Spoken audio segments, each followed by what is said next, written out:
Radio 2000 98.5 FM Community Program. सामाजिक हिंदी कार्यक्रम दर्पण आकाशवाणी 2098.5 FM।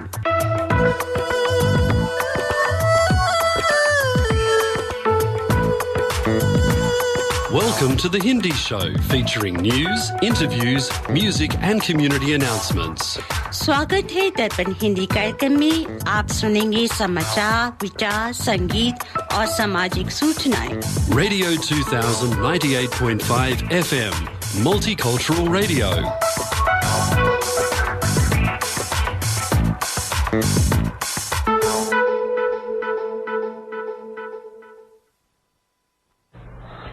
आज रविवार युगाप्त 5123 कलयुग विक्रम संवत 2079 अश्विन महीने के शुक्ल पक्ष की सप्तमी 2 अक्टूबर 2022 है।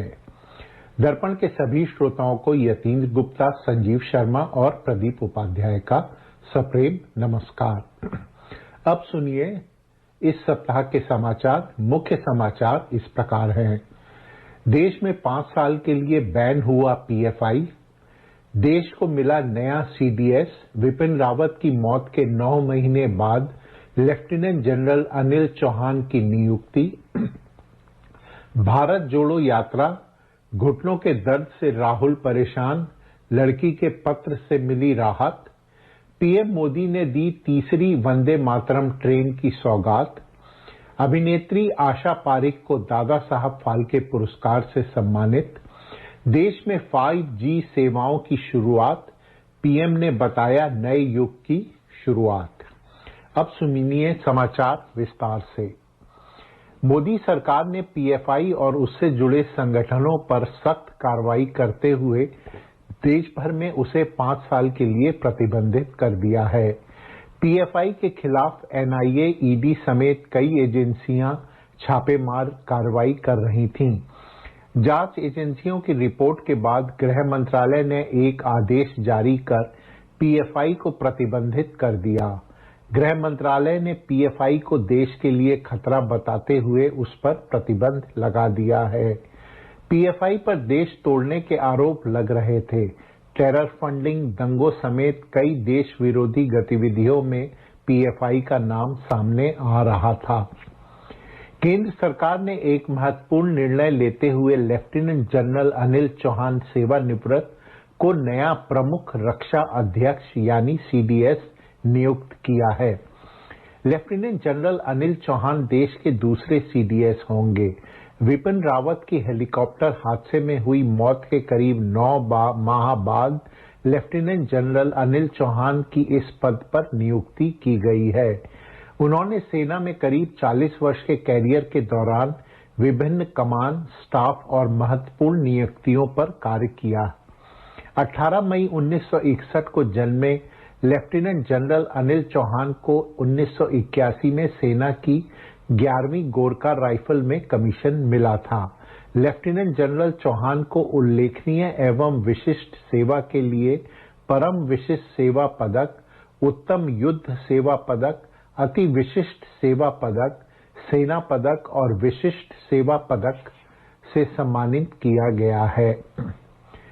भारत जोड़ो यात्रा पर निकले पूर्व कांग्रेस अध्यक्ष राहुल गांधी 22 दिन से पैदल चल रहे हैं। पैदल चलते समय उनके घुटनों में दर्द होता है। केरल के कांग्रेस नेताओं से बातचीत में उन्होंने बताया कि कब और कैसे उनका ध्यान दर्द से हट जाता है। उन्होंने कहा कि बुधवार को उनके लिए काफी कठिन समय था। अचानक एक लड़की उनके पास आई और एक पत्र दिया जिसे पढ़कर राहुल को बहुत राहत मिली। राहुल ने कहा, जब मैं चल रहा था तब मेरे घुटने में कुछ तकलीफ थी।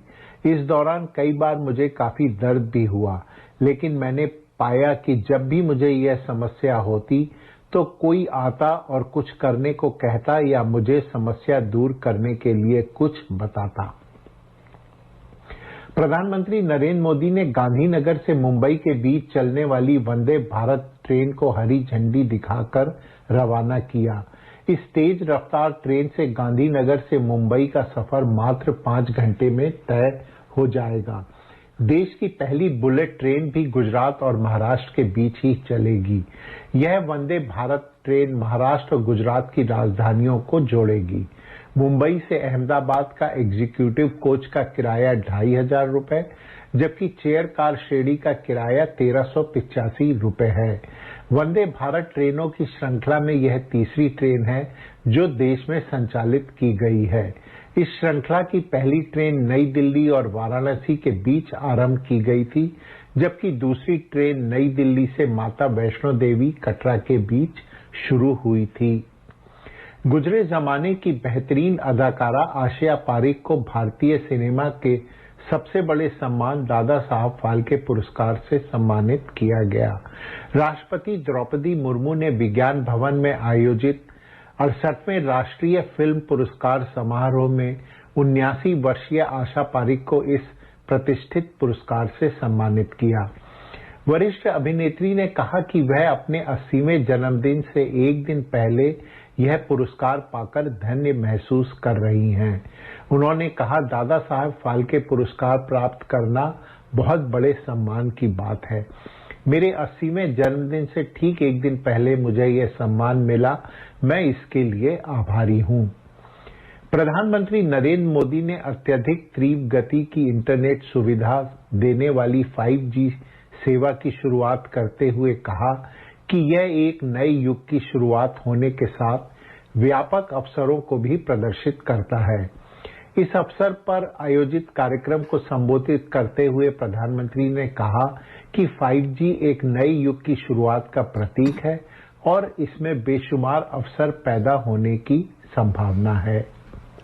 अब सुनिए वाणिज्य समाचार। इस सप्ताह दिल्ली सराफा बाजार बंद होने तक स्टैंडर्ड सोने का भाव 50,730 रुपए प्रति 10 ग्राम था। यूएस डॉलर की विनिमय दर थी 81 रुपए 64 पैसे और ऑस्ट्रेलियन डॉलर की 52 रुपए 24 पैसे। और इसी के साथ इस सप्ताह के समाचार समाप्त होते हैं। दर्पण रेडियो प्रोग्राम पर सभी का स्वागत है। हमारा बहुत बहुत नमस्कार उपाध्याय जी। दर्पण के सभी श्रोताओं को प्रदीप उपाध्याय का नमस्कार। यतीन जी, तो आज हम लोग जो है वो काफी जन्मदिन आज मनाने वाले हैं। बिल्कुल। सबसे पहले महात्मा गांधी जी के आज बहुत सारी चीजें हैं, लेकिन सबसे ज्यादा मुझे जो चिंता कर रही है कि लॉन्ग वीकेंड है यतीन जी, और डे लाइट सेविंग चेंजेस जो है वो रात से चालू हो गए हैं, तो मुझे डर है हमारे कुछ श्रोता हमारा कार्यक्रम शायद 1 घंटे बाद सुनना शुरू करें। ये मैंने सोचा था, लेकिन काफी घड़ियां आजकल अपने आप बदल ऑटोमेटिक हैं। कम से कम कंप्यूटराइजेशन का ये आराम है कि हाँ, अगर आपकी घड़ी जो है मैनुअली चेंज नहीं करनी। लेकिन हमारे घर में जो वॉल क्लॉक वगैरह होती है मुझे रात को ही, नहीं तो सवेरे कंफ्यूजन हो जाता है, बड़ा समस्या हो जाती है। तो आशा करते हैं सारे श्रोता बिल्कुल सही घड़ी के अनुसार बिल्कुल कार्यक्रम हमारा सुनना शुरू कर चुके होंगे। तो बिल्कुल ये जन्मदिवस विशेष है और आज 2 अक्टूबर है और भारत में तो आज छुट्टी होती है और गांधी जी और शास्त्री जी का जन्मदिवस है। उसके अलावा एक और हमारी सिने तारिका हैं, उनका भी 80वां जन्मदिन है, जिनको हमने कार्यक्रम आज समर्पित किया है। तो उनसे संबंधित सूचनाएं, अच्छी जानकारियां और उनके गाने सुनवाएंगे। और हमारे प्रदीप उपाध्याय जी का भी बर्थडे तो और हमारे जो राम जी हैं उनका भी बर्थडे है। हाँ, मेरा 2 दिन पहले था। और दुबे जी, हाँ, हमारे दुबे जी का जन्मदिन शायद कल होगा। उसके अलावा लता मंगेशकर जी का 28, तो काफी मतलब काफी बर्थडे वाले हैं। अब मैं ये तो नहीं कहूँगा बहुत बड़े लोग बॉन्ड में, क्योंकि मेरा भी था, लेकिन हाँ काफी, जैसे आपने जितने नाम गिनाए हैं मैं अपने को अगर हटा लूँ तो सब महान लोग हैं। तो अच्छा कार्यक्रम आज हम करने वाले हैं, तो चलिए। और तो जो दुबे जी ने जो हमारा होता है ना कि आज का क्या विचार होना चाहिए, तो उसके बारे में भेजा, तो मैं उसी से शुरू करना चाहूँगा। श्रोताओं, ये है जीवन में कुछ पाने के लिए और सफलता प्राप्त करने के लिए बड़ी बातों को ज़्यादा महत्व देने के बजाय अच्छी सोच को ज़्यादा महत्व देना चाहिए, क्योंकि आपकी अच्छी सोच ही आपके कार्य को निर्धारित करती है। बिल्कुल यतीन जी, और मेरे ख्याल से जो आज हम बात कर रहे थे कि गांधी जी के जन्मदिन की बात कर रहे हैं, तो वो भी एक उस परिप्रेक्ष्य में देखता हूँ तो ये बहुत सही आज का विचार है, क्योंकि एक गांधी जी ने भी अपने दौर में एक नई प्रकार की सोच को ही जन्म दिया था, जिनकी अहिंसावादी सोच की आज पूरा दुनिया तारीफ करता है। और वो अपने आप में उस दौर में बिल्कुल एक नई चीज़ थी कि क्योंकि एक सदियों से देखें, जब से भी मानव इतिहास में देखें तो हिंसा का प्रत्युत्तर हमेशा हिंसा ही रहा है। जी जी। और मगर गांधी जी ने उसको एक नई दिशा दी थी, और हालांकि उस पर चर्चाएं होती रहती हैं, कुछ लोग उससे सहमत नहीं होते हैं, लेकिन अपने आप में एक अहिंसा, क्योंकि बदला जो है सिर्फ बदले को ही जनरेट करता है, तो अहिंसा जो है उसका पालन करना, अगर अहिंसा को कोई अपना धर्म बनाए तो हम we can agree to disagree, right? बिल्कुल, मेरे ख्याल से स्वस्थ चर्चा का एक यह बहुत सही सिद्धांत है। मेरा तो ये जो मोदी जी कहते हैं कि जो डर है ना, उससे ही शांति निकलती है। भय बिन होय न प्रीत।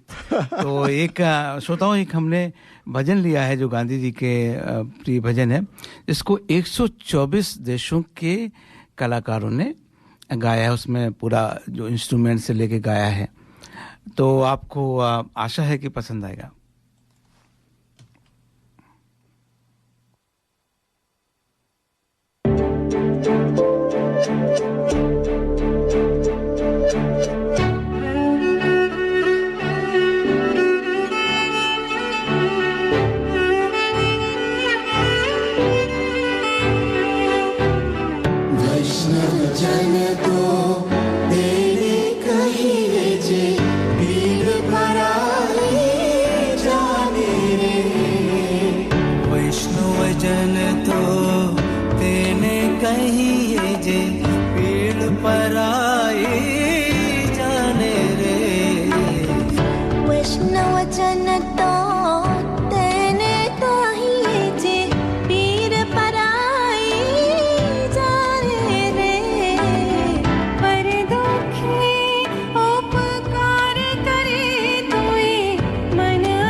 सकल लोक मान सहने वंदे,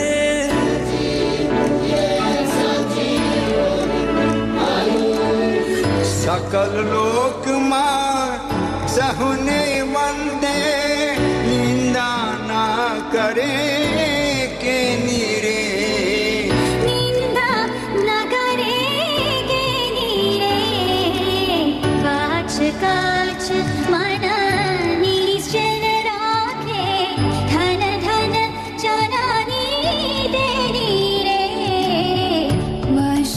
जनता तेने कहिए जे पीर पराई जाने रे, वैष्णव जन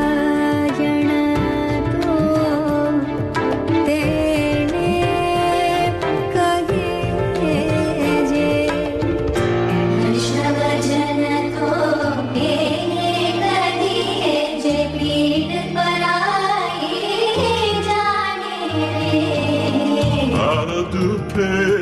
उपकारे करे कोई मनभिमान बने रे।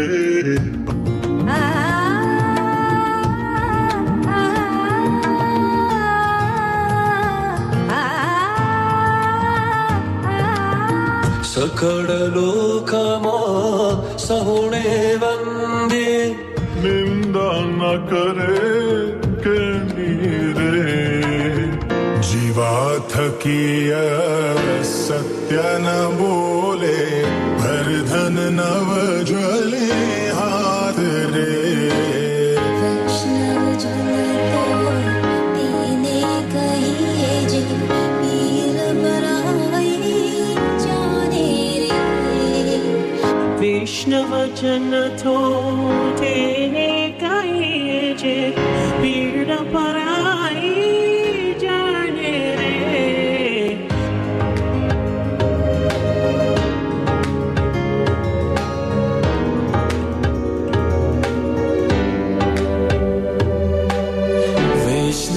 जन्नतों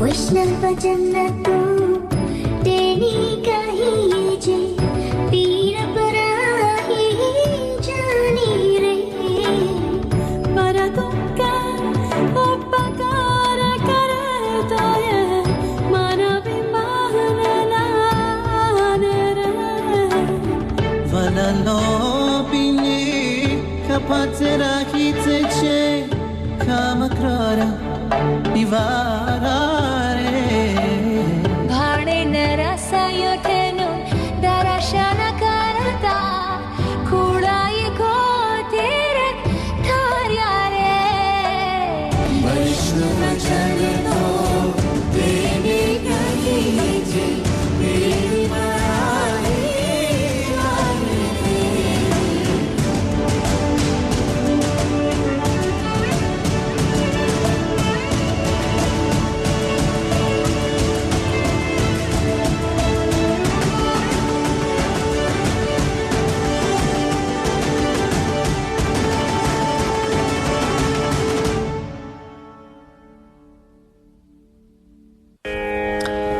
In Australia, if you are looking for a trusted banking partner who can connect you with your dear ones in India, then reach out to State Bank of India in Australia. Visit our website www.sbisyd.com.au for more details on products and services. State Bank of India Sydney is a proud sponsor of Darpan Radio.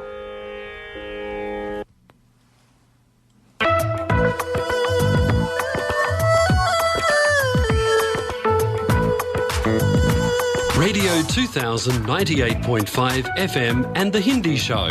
आप सुन रहे हैं दर्पण हिंदी कार्यक्रम 98.5 FM पर। तो पाजा ये जो आपको भजन सुनने को मिला है, इसमें 124 देशों के कलाकारों ने पूरी तरीके से इसको सम्मिलित करके बना, पूरे ढंग से गाया। अगर कोई भी इसको YouTube पे भी करेगा ना, तो ये इसको मैं थोड़ा अलग तरीके से देखना चाहता हूँ, अगर आप इजाज़त दें।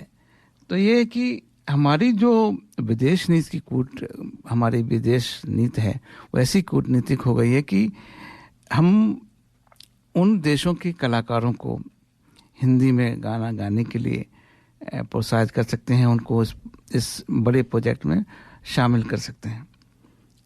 आप मैं थोड़ा सा अलग इसका फ्लेवर देना, आप इसको कैसे देखते हैं? बिल्कुल, आपने एक्चुअली ये जब मैं सुन रहा था तो मुझको एक पुराना एक दूरदर्शन ने बनाया था, वो वीडियो था मिले सुर मेरा तुम्हारा, उसकी, क्योंकि उसमें जो है वो भारतीय कलाकारों का संयुक्त प्रयास था और उसमें उत्तर दक्षिण सारे कोनों से उन लोगों ने किया था। लेकिन ये जो बता रहे हैं आप 124 देश के कलाकार हैं, तो आधी से अधिक दुनिया जो है इसमें शामिल है। तो ये एक हम नेशनल यूनिटी की बात करते हैं कि ये ग्लोबल यूनिटी की बात हो रही है यहाँ पे। और मेरे ख्याल से जो गांधी जी हमारे एक अंतर्राष्ट्रीय हीरो रहे हैं, उनके लिए इससे अच्छी श्रद्धांजलि नहीं हो सकती, और ये बहुत अच्छा प्रयास इसको मैं मानता हूं। और इस अगर डिप्लोमेसी की बात करें तो जो जिसका बहुत चर्चा होता है, एक तो वैक्सीन डिप्लोमेसी और सोलर अलायंस, जो भारत ने एक नई दिशा दी है पूरी दुनिया को कि हमारे को ज़रूरत होते हुए भी हम चूँकि विश्व बंधुत्व के हिस्सा हैं, हम एक परिवार के हिस्सा हैं, सबको ही देखभाल करना, न केवल अपने देश के निवासियों को। ये वहाँ तक बात ऐसे जाती है, जो सम्मान भारत के लिए है। आज श्रोताओं सुनेगा, जयशंकर जी ने कल ही आई थिंक बड़ौदा में इसके बारे में करीब 54 मिनट्स की स्पीच थी उनकी। बड़ा अच्छा लगा कि क्या भारत की अब भूमिका हो गई है पूरी दुनिया में। जब भले ही हम यूएनएससी के या परमानेंट मेंबर नहीं है, जयशंकर जी का मैंने भी उनके समाचार में पढ़ता रहता हूं, और एक अंतर्राष्ट्रीय स्तर पर उन्होंने भारत की जो छवि है उसको काफ़ी अच्छा किया है। और जो एग्री टू डिसएग्री वाली जो बात अभी यतीन जी आप कर रहे थे, तो कई देशों से जिनके सामने हम भूतकाल में बोलने से डरते थे, अमेरिका हुए, चाइना हुए, फ्रांस, इन कंट्रीज़ ने जो वीटो पावर्स, इन्होंने कुछ कह दिया तो भारत की कुछ हिम्मत नहीं हुआ करती थी कि भले ही उसको पसंद ना करें कि ये गलत कह रहे हैं, लेकिन जयशंकर जी ने उस छवि को जो है बदला है। और अभी जैसे पिछले दिनों में सुन रहा था कि जैसे अमेरिका ने पाकिस्तान को शायद कुछ F-16 वगैरह दिए हैं, और वो इस नाम पर दिए हैं कि वो आतंकवाद से लड़ेंगे। तो जयशंकर ने बिल्कुल उसको स्पष्ट रूप से कहा कि हमें मालूम है आपने किस पर्पस के लिए दिए हैं, ये अच्छी बात नहीं है। ये अपने आप में एक बहुत बड़ा संदेश है कि हाँ ठीक है आपने किया, किसको मूर्ख बना रहे हो तो ये बड़ी बात तो है। ये जो और जैसे कि मोदी जी ने जब पुतिन से बोला कि ये युद्ध का समय नहीं है, बहुत बड़ी बात मेरे लिए, तो मैं तो सोच नहीं सकता था कि कोई भारत का प्रधानमंत्री इस तरीके से बात करे। बिल्कुल, तो मेरे ख्याल से बदलते हुए भारत का ये एक सकारात्मक संदेश है पूरे विश्व के लिए। और भारत में काफ़ी बदलाव हो रहे हैं यतीन जी। 5G नेटवर्क जो है वो कल लॉन्च कर दिया गया है, और 13 शहरों में जो है वो 5G की सेवा चालू हो गई है। और ये भी एक बहुत जैसे भारत में जैसे सड़क के ऊपर काफ़ी काम नितिन गडकरी ने किया है, और उनका मैं काफ़ी रिपोर्ट्स वगैरह पढ़ता हूँ कि कितने सिटीज़ से दूरी जो है वो पहले 2-2, 3-3 दिन जाने में ट्रक को लगा करते थे, वो अब जो है 8 घंटे में, 10 घंटे में यहाँ से पहुँच जाते हैं। तो उद्योग के लिए वो बहुत ही अच्छी चीज़ है। और उसी स्तर की सेवा हमारा इंटरनेट भी देगा, क्योंकि आजकल कंपनी जो है एक दूसरे से कम्युनिकेट करना, और आपका हर चीज़ जो है वर्किंग फ्रॉम होम चल रहा है, तो कितना इंटरनेट के ऊपर जो है दबाव बढ़ जाता है, और यह आने वाले समय में चलने वाला है। तो इस सर्विस से मेरे ख्याल से आने वाले समय में बहुत बढ़िया डिविडेंड जो है भारत की अर्थव्यवस्था को मिलने वाले हैं। ऐसा जो सबसे बड़ा डिविडेंड होगा डिस्ट्रीब्यूशन ऑफ शिक्षा का वितरण, और शिक्षा का जो जैसे कि आप बहुत बड़े प्रोफेसर हैं, अब एक आप यूनिवर्सिटी है कहीं पे, वहाँ पे पढ़ाते हैं, लेकिन आज आपको पढ़ाने का मौका पूरी दुनिया को मिल सकता है।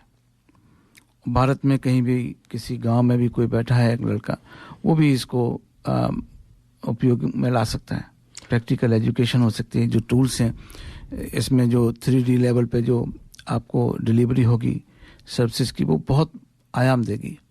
इसी तरीके से जो हेल्थ का मामला है, जो स्वास्थ्य संबंधी सेवाएं इसलिए भी नहीं पहुंच पाती हैं, और जिसमें मैं ऑस्ट्रेलिया का भी उपाध्याय जी नाम लेना चाहूँगा। मुझे थोड़ा सा रीजनल एरिया का यहाँ पे एक्सपोजर है। वहाँ पे ये हाल है कि अगर जीपी के साथ आज आपका अपॉइंटमेंट कैंसिल हो जाता है किसी कारण से, तो आपको फिर 1 महीने का या 1.5 महीने का इंतज़ार करना पड़ेगा। उतनी प्रतीक्षा करना जीपी के लिए मैं नहीं समझता हूँ कि किसी भी देश के लिए ये अच्छा है या उसके नागरिक के लिए अच्छा है। हाँ, नहीं, ये बिल्कुल। और इस तरीके की इंटरनेट, अब यहाँ पे जैसे डॉक्टर्स की कमी है, उसी कारण ऐसा होता है। अधिक डॉक्टर हों तो इतना इंतज़ार ना हो। लेकिन अब ये है कि अगर इस तरीके की सेवा, अगर दूसरे देश में बैठा हुआ जीपी अगर ऑस्ट्रेलिया में सेवा दे सकता है यहाँ के स्तर से, तो उसमें क्या गलत है? और मेरे ख्याल से यहाँ के भी डॉक्टर, समझो सिडनी का डॉक्टर है, वो एक मोरी जगह है, समझो वहाँ के जो लोग हैं उनको दे सकता है सर्विस। ये तो कम से कम ऑस्ट्रेलिया के भी डॉक्टर का इस्तेमाल करा जा सकता है। काफ़ी डॉक्टर नहीं रह सकते हैं। अब मेडिकल की ही बात करें तो सबसे बड़ा बेनिफिट मुझको यतीन जी इसमें लगता है कि जैसे स्पेशलाइज्ड सर्विसेज जो होती है, जैसे स्पेशलिस्ट होते हैं वो बहुत गिने चुने होते हैं, और वो जो है पता लगा कि दूसरे सिटी में वहाँ उसको सर्विस की ज़रूरत है, तो उसको फिजिकली विजिट करने की ज़रूरत नहीं है, वहाँ पे सीधा देखें। सर्जरी आजकल रोबोटिक सर्जरी हुआ करती है। डॉक्टर अमेरिका में बैठा हुआ है और सर्जरी जो है वो फ्रांस में हो रही है, और वहाँ से बैठ के उसको ऑपरेट कर रहा है और कंट्रोल कर रहा है। तो ये सब ये एक डाटा हाईवे के कारण ही पॉसिबल हो चुका है, और 5G जो है उसी दिशा में एक बढ़ता हुआ कदम तो एक जो मैंने मोरिश, जो हमारा गांव बोले रीजनल टाउन बोलते हैं, तो उसके एक प्रोजेक्ट पे मैं थोड़ा सा इन्वॉल्व हूँ। तो थोड़ा सा मैं शेयर करना चाहता हूँ कि एक वहाँ जैसे टेलीमेडिसिन का एक रूम जैसे बनाने का कंसेप्ट है। तो 24/7 होता है, आप उसमें जाते हैं, आपको जैसे आपने हाथ स्कैन करा, ये करा, वो करा, जिससे कि जो डॉक्टर कहीं पे भी बैठा है उसने आपका सब देख लिया प्रॉब्लम क्या है, उसके बेसिस पे उसने तो आपका रिकॉर्ड भी है अवेलेबल, वो उसने देख लिया कि आपकी कोई पुरानी समस्या तो नहीं है, और उसके बाद में उसने आपको मेडिसिन प्रिस्क्राइब कर दी, और जो मेडिसिन है वो भी आपको हो सकता है ड्रोन से मिल जाए अगर लोकल केमिस्ट के पास में नहीं है। तो ये सब 5G से ही होने वाला है। मैं ये कहने की कोशिश कर बिल्कुल बिल्कुल, ये मेरा इमेजिनेशन भी इसमें है थोड़ा, लेकिन ये ऐसे संभव होगा। तो 5G बहुत कुछ बदलने वाला है। ऑस्ट्रेलिया में भी अगर हर जगह 5G हो जाए तो बहुत कुछ बदला जा सकता है। बिल्कुल, तो टेक्नोलॉजी है, इसने हमेशा हमारा जीवन स्तर सुधारने में हमेशा सहायता की है, और इंडस्ट्रियल रिवॉल्यूशन 150-200 साल पहले हुआ था, उसने बिल्कुल हमारा जीवन बदल दिया था। हालांकि आज उसकी कमियां नज़र हमको आती हैं, वो कार्बन और उसकी समस्याओं में। लेकिन एक जयशंकर जी ने एक बात बोली थी, मैं उसको शेयर करना चाहता हूँ। उन्होंने कहा कि एक हमारा पड़ोसी मित्र है और मैं हूँ, दोनों ही IT में अपना माहिर रखते हैं। एक IT है इंफॉर्मेशन टेक्नोलॉजी, दूसरी IT है इंटरनेशनल टेररिज्म। तो चलिए यतीन जी, काफ़ी अच्छी चर्चा हो गई, और तो कार्यक्रम को आगे बढ़ाते हैं। तो जैसा कि आज बताया था कि आज एक भारत की दिग्गज अभिनेत्री हैं, और वो जो है बहुत अच्छी नृत्यांगना भी हैं, तो मैंने सोचा कि पहला गाना उनके एक नृत्य वाला ही चला जाए। और इस गाने का मुझे व्यक्तिगत रूप से यतीन जी बहुत पसंद है। उसका कारण ये है कि इस गाने में एक बहुत लंबा प्रिल्यूड है। जैसे पहले जब गाना शुरू हुआ था उससे पहले खूब बढ़िया संगीत बजा करता था, तो इसमें करीबन 1 मिनट का है। तो श्रोता लोग उसका आनंद लें, गैस करें कौन सा गाना है। और उसके बाद एक उस जमाने में कई बार गानों में एक शेर से शुरुआत होती है और उसके बाद गाना शुरू होता है। तो इस गाने में सब कुछ, और उसके बाद नृत्य होता है। तो जो हमारी जो अभिनेत्री जिनकी हम बात कर रहे हैं, उन्हीं पर फिल्माया हुआ गाना है सुंदर सा। तो श्रोताओं को फिर सारा शेर, प्रिल्यूड, सब कुछ, सबका आनंद दिलाइए।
श्रोताओं, ये गाना कैसा लग रहा है आपको?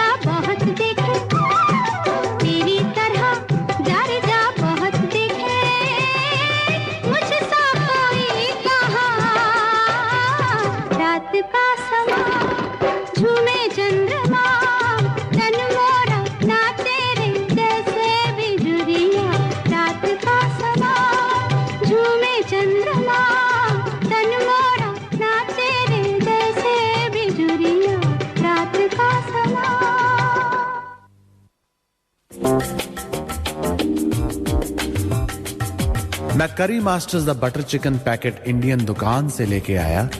ना मैं लहसुन, ना प्याज, ना अदरक, ना कोई मिर्च मसाला पाया। मैंने जब बनाकर अपनी पत्नी को खिलाया, उसने मुझे पति से पति देव बनाया और करी मास्टर्स के बारे में सारे शहर को बताया। जय हो करी masters.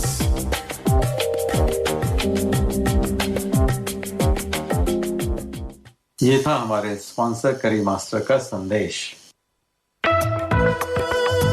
Every Sunday, listen to the Hindi show, 98.5 FM, Radio 2000. हर रविवार सुनिए दर्पण हिंदी कार्यक्रम 98.5 FM पर सुबह 9 से 11 बजे तक।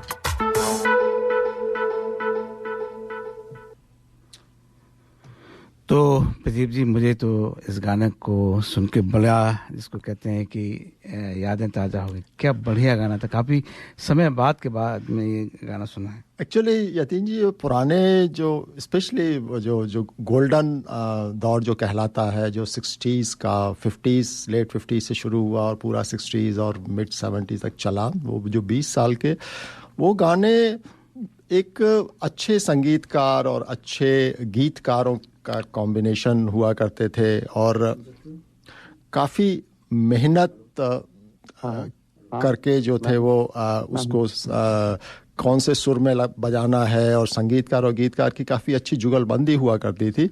तब इस तरीके के गाने लिखे जाया करते थे और तो उसी का परिणाम हमको देखते हैं कि आज 50, 60, 70 साल बाद भी उन गानों को हम उसी शिद्दत से पसंद करते हैं जैसे वो तब हुआ करते थे। तो उपाध्याय जी, हमने प्रदीप जी को भी लाइन पे लिया। प्रदीप जी नमस्कार। यतीन जी, उपाध्याय जी, दर्पण के सभी श्रोताओं को मेरा सप्रेम नमस्कार। और उपाध्याय जी, आप जो गाने चुनकर लाते हैं, बहुत चुन लाते हैं, हमेशा अच्छे गाने सुनाते हैं। मुझे लगता है कि जो आप बात कर रहे थे कि 60 to 80 वाले जो गाने थे वो सदाबहार गाने हैं, और अगर आप कहीं पर अंताक्षरी की बात कर रहे हैं तो यही गाने ज्यादा चलते हैं। जो नए गाने हैं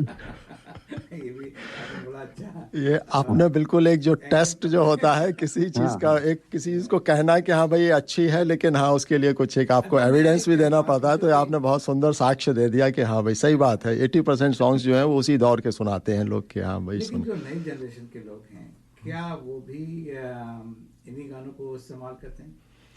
बिल्कुल बिल्कुल करते हैं। अच्छा। क्योंकि जो आकर्षण उन गानों में है वो आजकल के गानों में नहीं। अधिकतर बहुत सारे गाने अच्छे भी हैं, ऐसी बात नहीं, लेकिन जो गाने याद रह जाते हैं, जो दिल को छू जाते हैं, वो गाने इसी दौर के हैं। और इसमें मैं आपसे सहमत हूँ, क्योंकि अभी जैसे आजकल जो यतीन जी जो शोज आते हैं आप टीवी पर देखें तो उसमें जो यंगस्टर जैसे बच्चों के होते हैं, 12-12, 14-14 साल के बच्चे गाने गा रहे हैं, लेकिन वो तब का गाना गा रहे हैं 1958 की फिल्म परख का गाना, वो सजना, इस तरीके का। मैं तो उसमें एक बार किसी ने शायद कहा भी था कि ये गाना तब का है जब शायद आपके पिताजी का भी जन्म नहीं हुआ था, लेकिन आप बच्चे मतलब इस गाने को गा रहे हैं। वो उस समय के गीतकार और संगीतकार के लिए इससे बड़ा कॉम्प्लीमेंट नहीं हो सकता। बहुत सही बात है।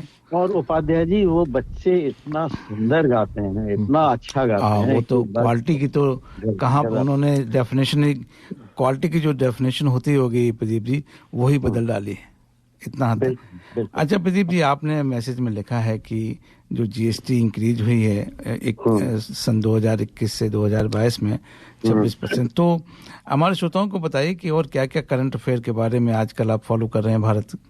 अच्छा, मैं तो काफी कुछ फॉलो कर रहा हूँ। अपने श्रोताओं को बता दूं कि हर संडे आप दूरदर्शन अपने SBS चैनल 30 पर सुन सकते हैं 8 बजे से 9 बजे तक। हाँ, हर दिन होता है वो हर दिन होता है। अच्छा, मुझे पता नहीं, हर दिन होता है। और उसमें पूरा, और मैं ये करीब इसको 2-3 महीने हो गए हैं और मैं तब से इसको लगातार सुनता हूँ। और इसमें प्रदीप जी सबसे अच्छी बात जो मैं जिस एंगल को कहना चाहता हूँ कि ऑस्ट्रेलिया की सरकार ने इसको इतनी प्राथमिकता से दिया है, बहुत प्राइम टाइम होता है और जो न्यूज़ का विश्लेषण होता है एक उनका सेगमेंट वो बहुत ही जो ऑस्ट्रेलियन जो टिपिकल होता है उससे अलग होता है और उसको वो अब शायद मेनस्ट्रीम करना चाहते हैं, क्योंकि जब वो आएगी न्यूज़ तो यहाँ के चैनल भी, यहाँ के लोग भी उसको देखेंगे और भारत का पक्ष भी समझने की कोशिश तो करेंगे कम से कम। बिल्कुल बिल्कुल। और यतीन्द्र जी ये तो अच्छी बात है और हमारे सब श्रोता लोग अपना 8 बजे खोल लिया कर रहे हैं अपना रेडियो, अपना टीवी खोलकर उसे देखें और 9 बजे से हमारा कार्यक्रम सुने। तो यतीन्द्र जी, मैंने लिखा है कमेंट, सितंबर 2022 का जो जीएसटी कलेक्शन है दैट इज 26% मोर देन जो पिछले 2021 सितंबर में हुआ था जी। तो ये दिखाता है कि भारत में कितनी ग्रोथ हो रही है, कितनी तेजी से हो रही है और हम $5 ट्रिलियन टेक्नोलॉजी की 5 ट्रिलियन इकोनॉमी की तरफ बड़ी तेजी से आगे बढ़ रहे हैं जी जी। इसके अलावा और जो मैं देख रहा हूँ 5G की बात कर रहे थे आप, 5G में मोदी जी ने यहाँ पर दिल्ली में बैठकर स्वीडन में गाड़ी चलाई जी जी। तो एक कार थी, लेकिन ये है कि जो उपाध्याय जी कह रहे थे कि वहाँ से एक्सपर्ट जो है मेडिकल एक्सपर्ट यूएस में बैठकर फ्रांस में ऑपरेशन करते हैं, तो ये बात तो बहुत सही होने वाली है हर जगह के लिए। तो बड़ी अच्छी बात है, टेक्नोलॉजी एडवांस हो रही है। लेकिन जो ये नेगेटिविटी आ गई है, देखिए पुतिन अपने भाषण में भारत का नाम लिया, कहा कि वेस्टर्न कंट्रीज ने भारत को इतना लूटा। खैर उन्होंने अपने पॉइंट को जस्टिफाई करने के लिए कहा, मैं ये नहीं कह रहा हूँ कि वो सही है। मुझे लगता है कि जितना ये वॉर को कम किया जा सके उतना अच्छा होता है। उन्हें इस समय ये करने की जरूरत नहीं थी जैसा कि मोदी जी ने कहा लेकिन ये है कि हमारी डिफेंस साइज वगैरह और इस तरह से हैं उनके साथ कि उनका साथ हम नहीं छोड़ सकते हैं और हमें और भी उसके फायदे होते हैं, जैसे कि हम ऑयल वहाँ से एक्सपोर्ट करते हैं लोअर प्राइस में, जो कि हमारी इकोनॉमी में ऐड करता है। तो ये सारी बातें हैं जो चल रही हैं भारत में। जैसे अभी इन्फ्लेशन के बारे में अगर बात बोलें, क्योंकि यूके का जिस समय हाल हो गया है, हमारी नई प्राइम मिनिस्टर हैं यूके की, उन्होंने 1 महीने के अंदर ही लगता है कि यूके को डेवलपिंग कंट्री की शैली में लाके खड़ा कर दिया है, क्योंकि अब IMF उनको डिक्टेट कर रहा है कि क्या करना चाहिए क्या नहीं करना चाहिए। और जो इन्फ्लेशन का कारण है वहाँ पे वो सबसे बड़ा हो रहा है लोगों को। ये तो है ही यतीन्द्र जी। और जो वहाँ की जनता है अब फिर सुनक के फेवर में आ रही है धीरे धीरे। नहीं, लेकिन मैं एक बात कहना चाह रहा था कि जो भारत ने क्या करा कि भारत में इन्फ्लेशन एक्चुअली कई चीज़ों में बहुत कम है और शायद डिफ्लेशन की तरफ है। खासतौर पे जो ईडेबल ऑयल वगैरह के जो प्राइस हैं, खाने की जो वस्तुएं हैं, उनके प्राइसेस कम हुए। तो इसमें एक मैं जयशंकर जी का कल का जो भाषण है उसके बारे में सुन रहा था कि इवन एडिबल ऑयल उस समय यूक्रेन से 40% आ रहा था और वो अचानक एकदम बंद हो जाना। फिर इंडोनेशिया ने उसी समय पाम ऑयल पे बैन लगा दिया। तो जो हमारे राजदूतावास से और जो मोदी जी के अपने संपर्क थे, उन्होंने अर्जेंटीना और साउथ अमेरिका से ऑयल को इमीडिएटली लिया और कम पैसों पे लिया। ये ऐसा है यतीन्द्र जी, मोदी जी की खास बात ये है उन्हें भारत की तरक्की के अलावा और कोई काम नहीं आता। तो आता तो होगा, लेकिन और किसी के बारे में सोचते भी नहीं है। लेकिन मैं आपके उससे असहमत हूं, तो मैं ऐसे कहूँगा कि उन्होंने पूरी दुनिया का देखा है, उन्होंने भारत का ही नहीं देखा है। उन्होंने जैसे वैक्सीन दी है, सोलर अलायंस करा है, ये अपने आप में अभूतपूर्व है। इसका कभी कोई ऐसा प्रयास भी नहीं हुआ है। बिल्कुल उनके लिए मानव जात का एक प्रयास रहता है। लेकिन एक बात ये है कि जो आप लोग बात कर रहे थे कि हमारी संस्कृति ऐसी है कि वासुदेव कुटुंबकम और अतिथि देवो भव। अतिथि देवो भव तब ठीक है अगर आप अपनी सुरक्षा अपने आप कर सकते हैं, आप शक्तिशाली हैं।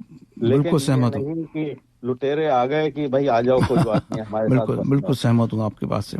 वही मैं कह रहा था कि जो अहिंसा का जो है ना, अहिंसा ने जितनी हिंसा करी है शायद किसी और ने नहीं करी है। बिल्कुल यतीन जी, आपने वो सही किया। और वो जो प्रदीप जी जो बात कर रहे हैं कि वो वही कि जैसे क्षमाशीलता जो है, जो बलवान होता है उसी को शोभा देती है। हमारे रामधारी सिंह दिनकर जी ने भी ये बात कही है, क्योंकि जो कमज़ोर आदमी क्षमा करेगा तो वो उसकी कमज़ोरी ही मानी जाती है। तो अहिंसा जो है वही, वो उसके साथ भी यही धर्म लागू होता है कि आप बलवान हैं और अहिंसा से काम चला सकते हैं। इससे अच्छा कोई भी विश्व की मतलब शांति के लिए इससे अच्छा प्रयास नहीं हो सकता। लेकिन जो कमज़ोर है उसके पास तो अहिंसा के अलावा कोई चॉइस नहीं होती है।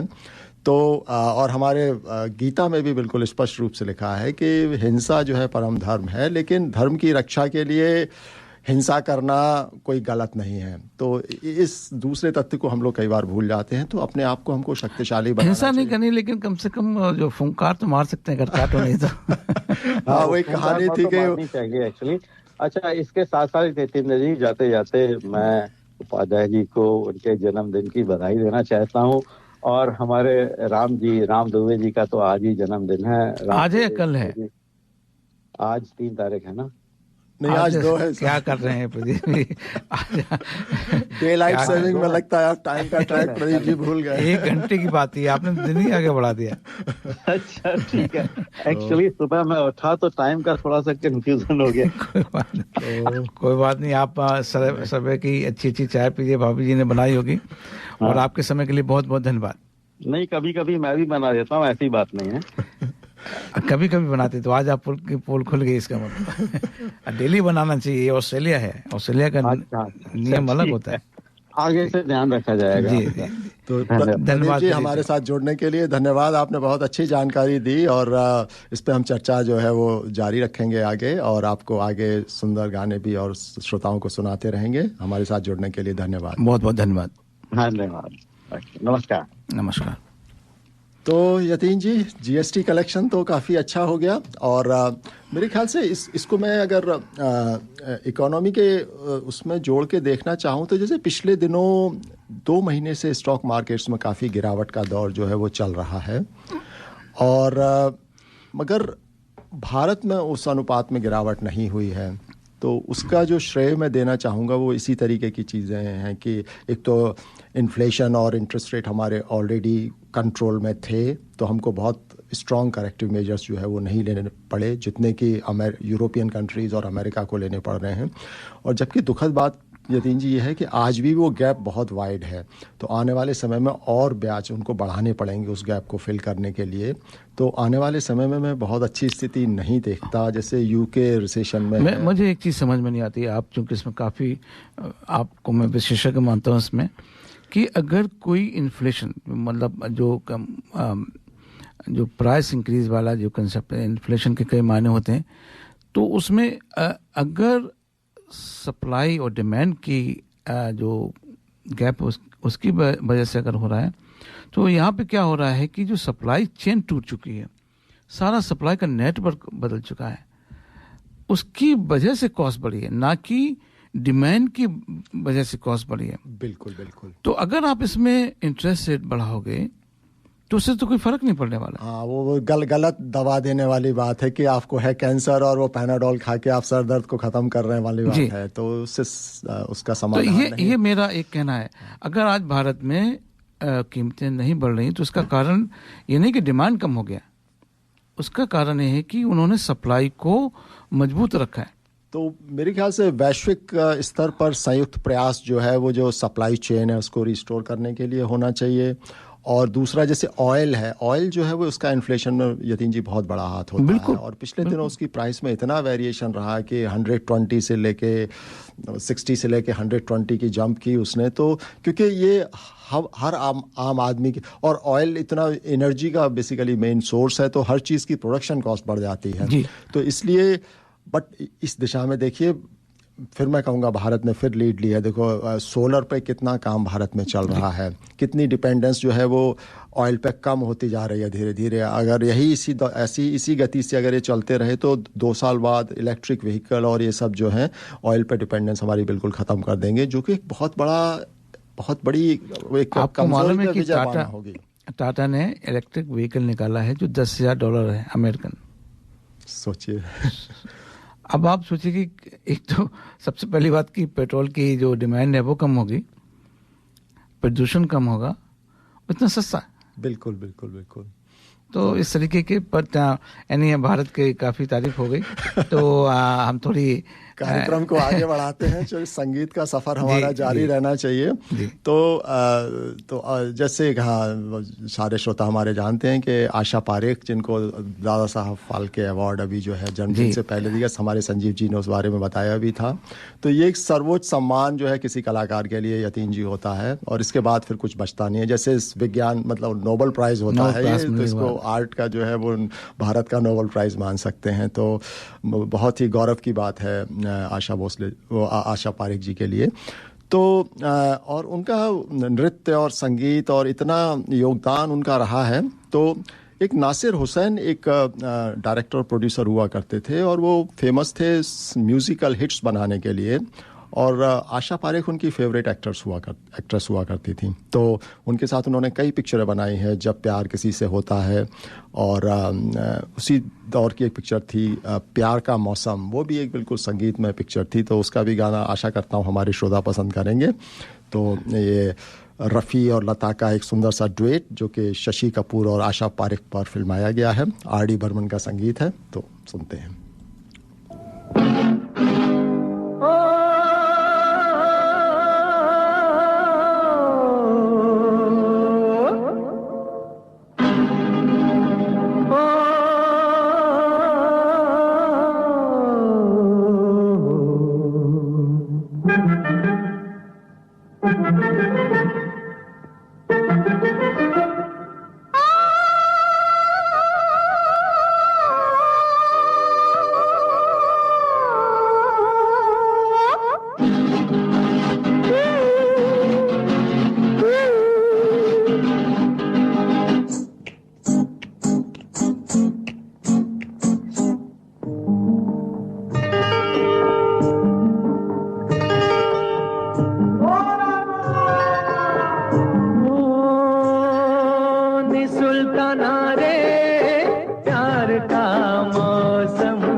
से गोरी चूड़ी तुम्हारी बोले, यही बतियां सुन सुन के जिया मेरा डोले। नी सुल्ताना रे प्यार का मौसम आया।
से गोरी चूड़ी तुम्हारी बोले, यही बत्तियां सुन सुन के जिया मेरा डोले। नी सुल्ताना रे प्यार का मौसम आया। प्यार का मौसम आया है उपाध्याय जी। श्रोताओं, कैसा लगा आपको ये गाना? हमें जरूर लिखिए।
ऑस्ट्रेलिया। अपनी सभी मेडिकल, डेंटल और लैब सप्लाईज के लिए संपर्क कीजिए विशमेड प्रोप्राइटरी लिमिटेड से। विशमेड 11 साल पुरानी एक रिलायबल कंपनी है। Wishmed has availability of quality products at reasonable price. You wish, Wishmed delivers. That's their motto. अधिक जानकारी के लिए संपर्क करें 0296728656 पर या ऑनलाइन जाएं www.wishmed.com.au। Wishmed is proud sponsor of Darpan Radio.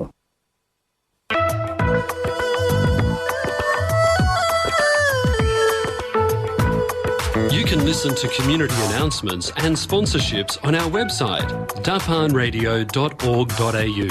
आप हमारी सामाजिक सूचनाएं और स्पॉन्सर्स के संदेश हमारे वेबसाइट darpanradio.org.au पर देख सकते हैं।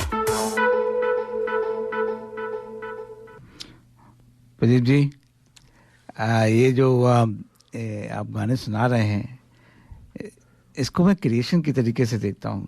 ये आसान नहीं कि ऐसे किसी ने बस बजाना शुरू कर दिया। कितना उतार चढ़ाव, क्या क्या शब्द इस्तेमाल करते हैं, और गाने में और प्यार में बेदर्दी भी कितना अच्छा लगता है। कोई आपको बेदर्दी बोले शब्द नहीं, भावना अधिक महत्वपूर्ण होती है। किस भाव से कहा गया, जैसे बेदर्दी, बालमा। हाँ, आप बड़े कातिल लग रहे हो, लेकिन हाँ, वही वाली बात।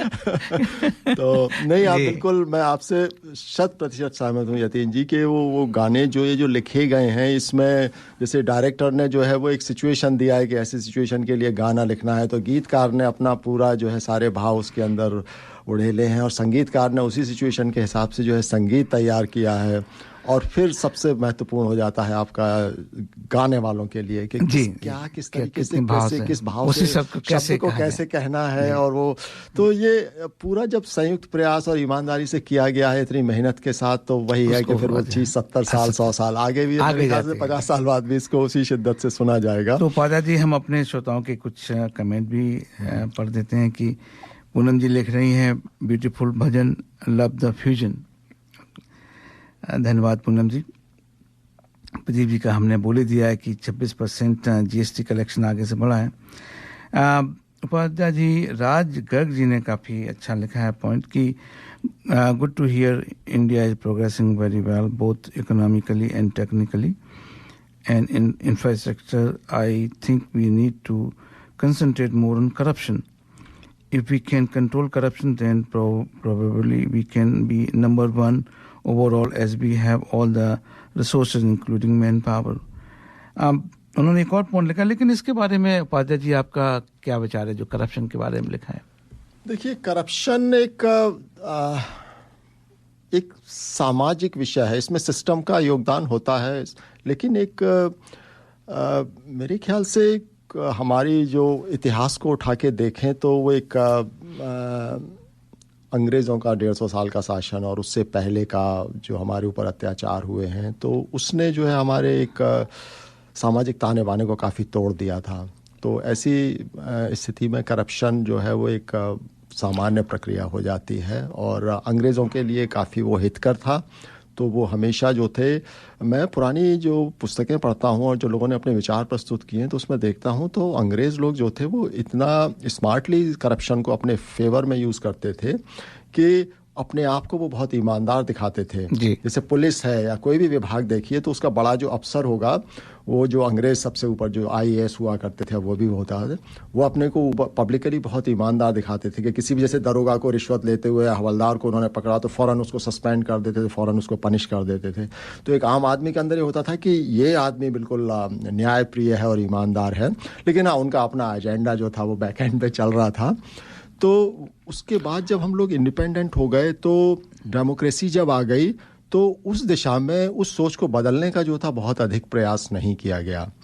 और शायद अगर मैं से बोलूं कि उसको बढ़ाने का प्रयास करा गया हो सकता है वह भी सत्य हो। अपना आज भारत में पाजा जी जो करप्शन को हम ऐसे बोल रहे हैं वो इतना अंतर्निहित हो चुका है हर एक के अंदर कि वो उसको गलत ही नहीं मानता है। आप किसी चीज को बुराई ही नहीं मानोगे तो कैसे उसको दूर करोगे? बिल्कुल। अब आप मुझे बताइए कि जैसे मैंने कई बार, आपने भी ये बात सुनी होगी कि होने वाले अपने दामाद से अगर सोच पूछे कि ऊपर की कमाई क्या है तो कितना मॉरल गिरेगा। अच्छा, मैंने एक और अनुभव करा है कि जब भी किसी से बात करो और आपको मालूम है कि मान लो आपके रिश्तेदार भी हो सकता है, अपना दोस्त भी हो सकता है, तो उसका ये होता है कि साहब मैं तो छोटा करता हूँ, मैं तो 1 लाख 2 लाख का करता हूँ, अदानी अंबानी को क्यों नहीं पकड़ते हो? तो वो इस तरीके से अपने काम को जस्टिफाई करने की प्रयास करते हैं कि मेरा तो साहब मैं तो गरीब आदमी इतना कर लेता हूँ, उससे क्या फ़र्क पड़ता है। और भी तरीका, जैसे कि हमको कोई अपनी खुशी से दे जाता है तो हम ले लेते हैं, ये कोई बात थोड़ी हुई। आप अपना काम कर रहे हैं, आपको उसके लिए एक वेज दी जा रही है कि वो खुशी से दे गया तो आपने और दूसरा है ना कि जो आपकी औकात है वो आप कर रहे हो। एग्जैक्टली। आपकी औकात लाख रुपए की है तो आप वो कर रहे हो, 2 लाख की है तो वो 2 लाख का कर रहा है। और जब तक हम इस चीज की कारण है, वरना रुकेगा नहीं। टेक्नोलॉजी होने से क्या हो रहा है कि ट्रांसपेरेंसी बढ़ी है। अब जैसे कि 6,000 रुपये हर किसान को जाते हैं, ठीक है, तो वो उसके अकाउंट में जाते हैं। जैसे मनरेगा स्कीम का पैसा है उसके अकाउंट में जाता है।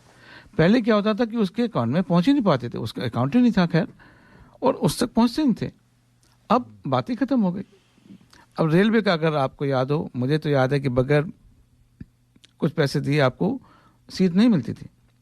अब बात ही खत्म हो गई, टेक्नोलॉजी है, आप घर से बैठ के रिजर्वेशन करो। बैठ के जिन्होंने कैंसिलेशन किया उनके अगेंस्ट कर लीजिए। एक नॉर्मल क्यू बनी हुई है जिसमें जो first come first serve basis पे वो दे दी जाती है। राजी, मेरा तो यही कहना है कि समाज में ये सब बुराइयां होती हैं, उसमें टेक्नोलॉजी का बहुत बड़ा रोल होगा इस तरीके की बुराइयों में। लेकिन साथ साथ में मैं तो ये कहूँगा कि हर आदमी अपने को बदल ले, और यही केवल एक रास्ता है, और दूसरा कोई रास्ता हो नहीं सकता। कितनी भी टेक्नोलॉजी लाओ, कितने भी लॉ लेके आओ, कुछ नहीं फर्क पड़ेगा जब हम खुद मैं ईमानदार हो जाऊं। दूसरा होता है नहीं होता वो अलग की बात है। और मेरे ख्याल से जो यतीन जी जो नई जनरेशन आ रही है, इससे मुझे काफ़ी उम्मीद है, क्योंकि ये एक अपनी मेहनत के बल पे अच्छा जॉब कर रहे हैं। स्पेशली जैसे इंफॉर्मेशन टेक्नोलॉजी में देखें, यंग लोग जो हैं, एक अच्छी सैलरी उनको मिल रही है, तो एक कम से कम एक जो मनी का अट्रैक्शन होता है वो उनके लिए उतना ज़्यादा नहीं है कि अनफेयर तरीके से अगर उनको कुछ एक्स्ट्रा पैसा मिले, क्योंकि उनकी अपनी जो नैसर्गिक आवश्यकताएं हैं वो अपना वैसे ही पूरी हो रही हैं कि भाई हाँ हम अच्छा कार हम चला रहे हैं। तो फिर एक्चुअली मैं अगर बोलूँ कि वो आवश्यकताएं तो सबकी पूर्ति हो रही हैं, लेकिन फिर भी वो करते हैं। हाँ, लालच का कोई अंत नहीं होता। उसका कोई नहीं होता। जितने भी आप बड़े बड़े देखेंगे, कितना पैसा है, भरे पड़े हैं, अभी जो रेड होती हैं इतना पैसा है, लेकिन फिर भी कर रहे हैं। करप्शन एक्चुअली अब वही है। अब जैसे हिंदुस्तान में अस्पतालों की बात होती है कि वो किसी मरीज का इलाज जो है वो गलत तरीके से अपना। अब करप्शन का आप देखिए कि मुझे तो बड़ा दुख होता है कि जो दिल्ली की सरकार है, आप उसने सबको शराबी बना डाला फॉर द मनी। अब कितना गिरोगे? और चलो कर लो, कुछ और 4 काम हो सकते हैं, लेकिन इस तरीके का जो है ना, अब इसका कोई लिमिट है क्या? अब वही एक्चुअली यतीन जी ये भी मेरे ख्याल से ये जो फ्रीबीज और एक जो वेलफेयर स्कीम का जो बात हो रही है, इस पर भी काफ़ी पिछले दिनों चर्चा हुई है कि एक रेवड़ी बांटना और एक जनहित की योजनाओं पे काम करना। अब वही करप्शन, अब ये भी करप्शन का दूसरा रूप है कि अगर मैं वोट दूंगा क्योंकि मुझे बिजली फ्री में मिल रही है, तो वो करप्शन का एक दूसरा रूप हो गया।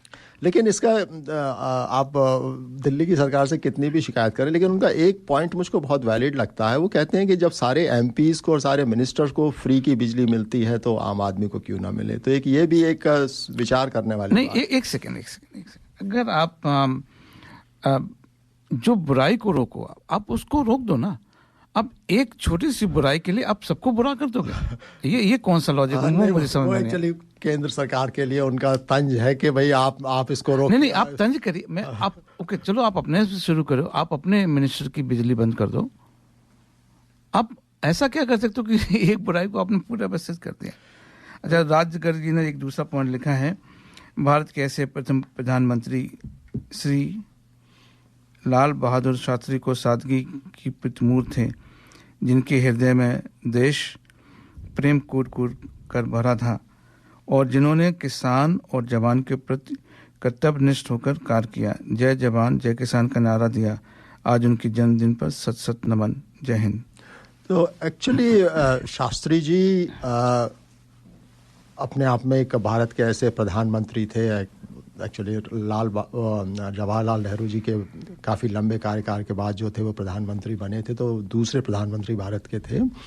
लेकिन इनको मैं काफ़ी हद तक एक्चुअली उन्होंने ऐसे प्रथम प्रधानमंत्री थे, मैंने पढ़ा था। नहीं, मेरा उस पर नहीं था, लेकिन भारत के लेकिन उनको मैं एक अनसंग हीरो के रूप में अधिक देखता हूँ। एक तो वही 2 अक्टूबर को दोनों का जन्मदिन तो गांधी जी के साथ हो गया, तो फिर वो बहुत बड़ी लाइन है, तो उसके सामने कितनी भी बड़ी खींच दे वो छोटी ही दिखती है।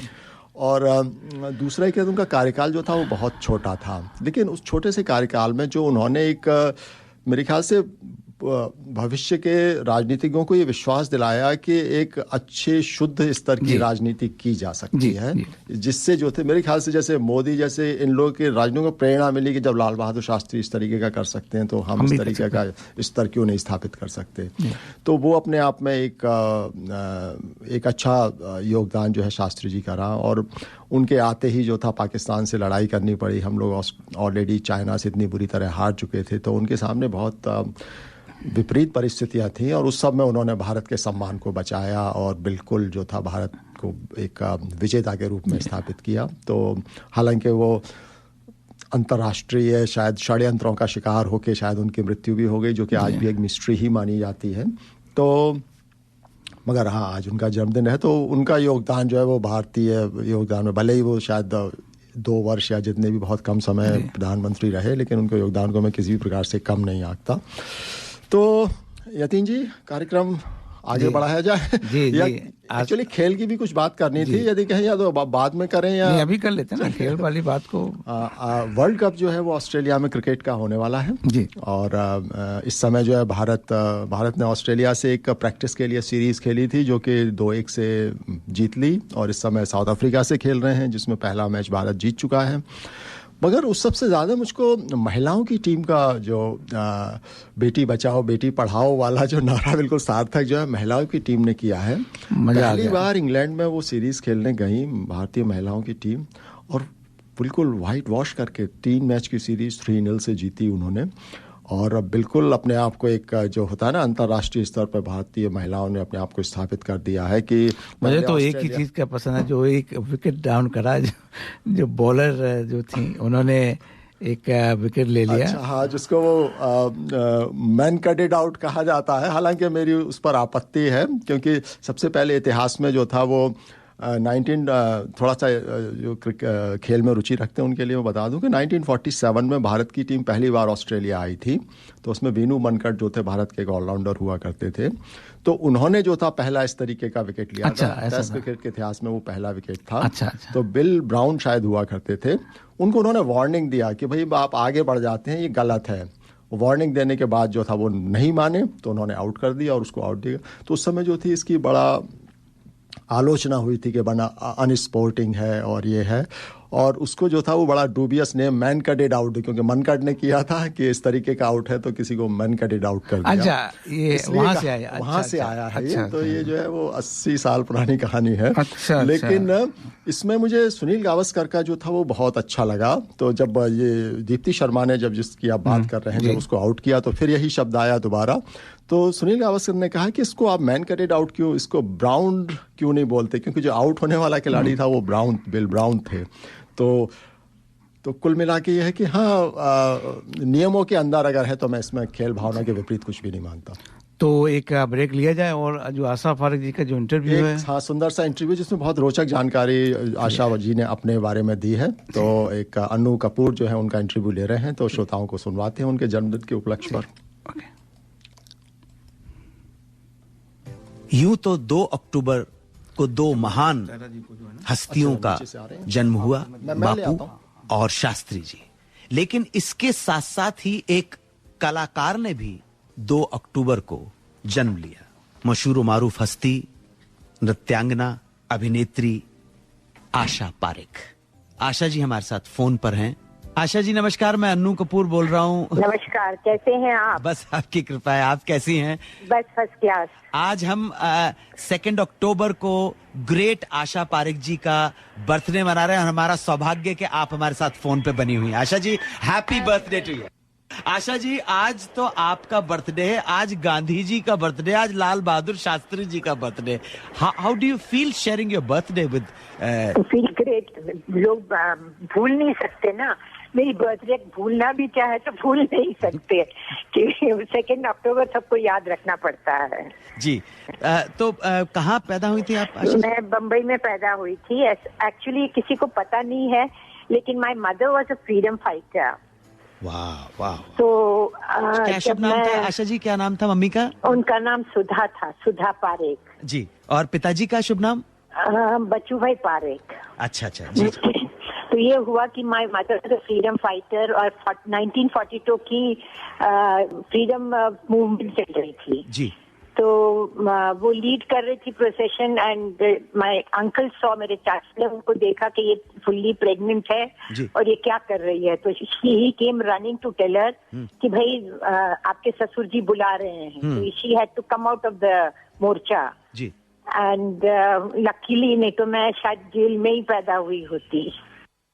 कहाँ से टर्निंग पॉइंट हुआ आपको? कहाँ से पहला ब्रेक मिला? चलिए उसके बारे में बात करते हैं। विजय भट्ट जी की पिक्चर चैतन्य महाप्रभु में मैंने एक छोटा सा मतलब रोल किया था जी। और उसके बाद जब उन्होंने ये पिक्चर की शहनाई बनाने का इरादा किया तो उन्होंने मुझे कांटेक्ट किया जी। और मम्मी ने कहा कि चलो बात कर लेते हैं उनसे जी। तो जब गए तो उन्होंने कहा कि हमको मेन लीड में इनको लेना है जी। तो उसके बाद काम शुरू हो गया। 2 दिन शूटिंग करने के बाद उस दिन दूसरे दिन रात को मम्मा को बुला के उन्होंने कहा कि भाई ये स्टार मटेरियल नहीं है, ये स्टार बन नहीं सकती है जी। तो जी। तो ये बस फिर वहां से मतलब ना कर दिया और अमिता जी ने वो रोल किया फिर मेरा जी। और अनफॉर्चुनेटली उस वक्त आयस जौहर के साथ मैंने शूटिंग की थी। तो आयस जौहर साहब बेवकूफ बना रहे थे जी। और वो चाह रहे थे कि मैं उसमें काम करूं जी।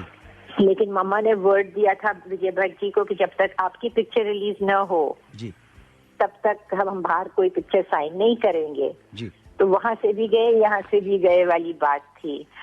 और बस उसके 1 हफ्ते में मैं गई थी, रंजीत स्टूडियो में मुहूर्त था तो वहां मैं गई थी। तो वहां एस मुखर्जी साहब ने मुझे देखा जी। उन्होंने कहा तुम कल आ जाओ ऑफिस में जी। अब मुझे कुछ मन नहीं था जाने का, फिर भी मैं गई वहाँ और उन्होंने कहा हमारी एक्टिंग स्कूल ज्वाइन कर लो तुम जी। तो मैं एक्टिंग स्कूल में 2 दिन जाऊं, 6 दिन गायब रहूं, इस तरह से मन नहीं था इतना। अच्छा, बिल्कुल फिल्म इंडस्ट्री में जाने का मन नहीं था आपका? ये गूंज उठी शहनाई के बाद तो बिल्कुल ये जो झटका जो आघात सा लग गया था, अच्छा नहीं लग रहा था कि इस इंटरेस्ट। जी जी जी, जी।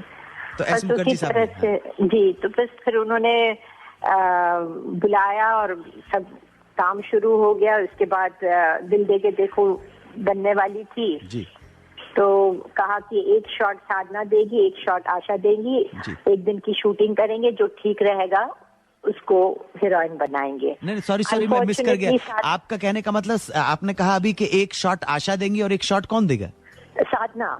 वाह, वो उनका भी ट्रायल चल रहा था? हाँ जी, उनका भी ट्रायल चल रहा था। तो मेरा सिलेक्शन हो गया दिल दे के देखो में, और साधना का सिलेक्शन हो गया लव इन शिमला में। अच्छा, ओके। हाँ, दोनों फिल्में मुखर्जी साहब ने प्रोड्यूस की थी।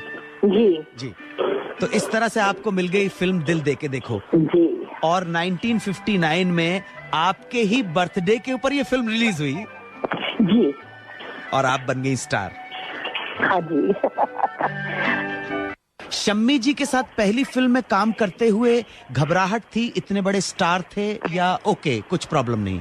नहीं, शम्मी जी के साथ काम करने का मजा इसलिए आ रहा था क्योंकि वो बहुत ही मतलब समझाते थे, इस तरह से करो, इस तरह से करो।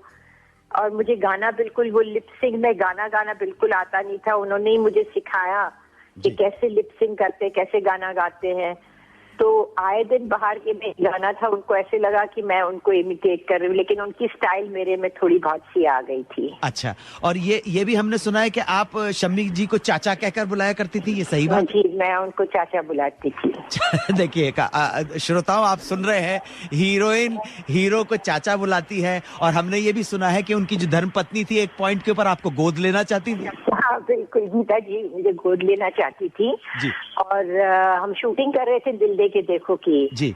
तो उस वक्त गीता जी मुझे अपने कंधे पे उठा के घुमाती थी और कहती थी इसको अडॉप्ट कर लेते हैं। अरे वाह वाह वाह, ये प्रेम था, ये प्रेम था जी।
कोरोना वायरस से जुड़ी ताजा खबरों में आपका स्वागत है। NEMAC मीडिया द्वारा निर्मित मैं हूं यतीन्द्र गुप्ता। कोविड ऑस्ट्रेलिया में मौत का तीसरा सबसे आम कारण।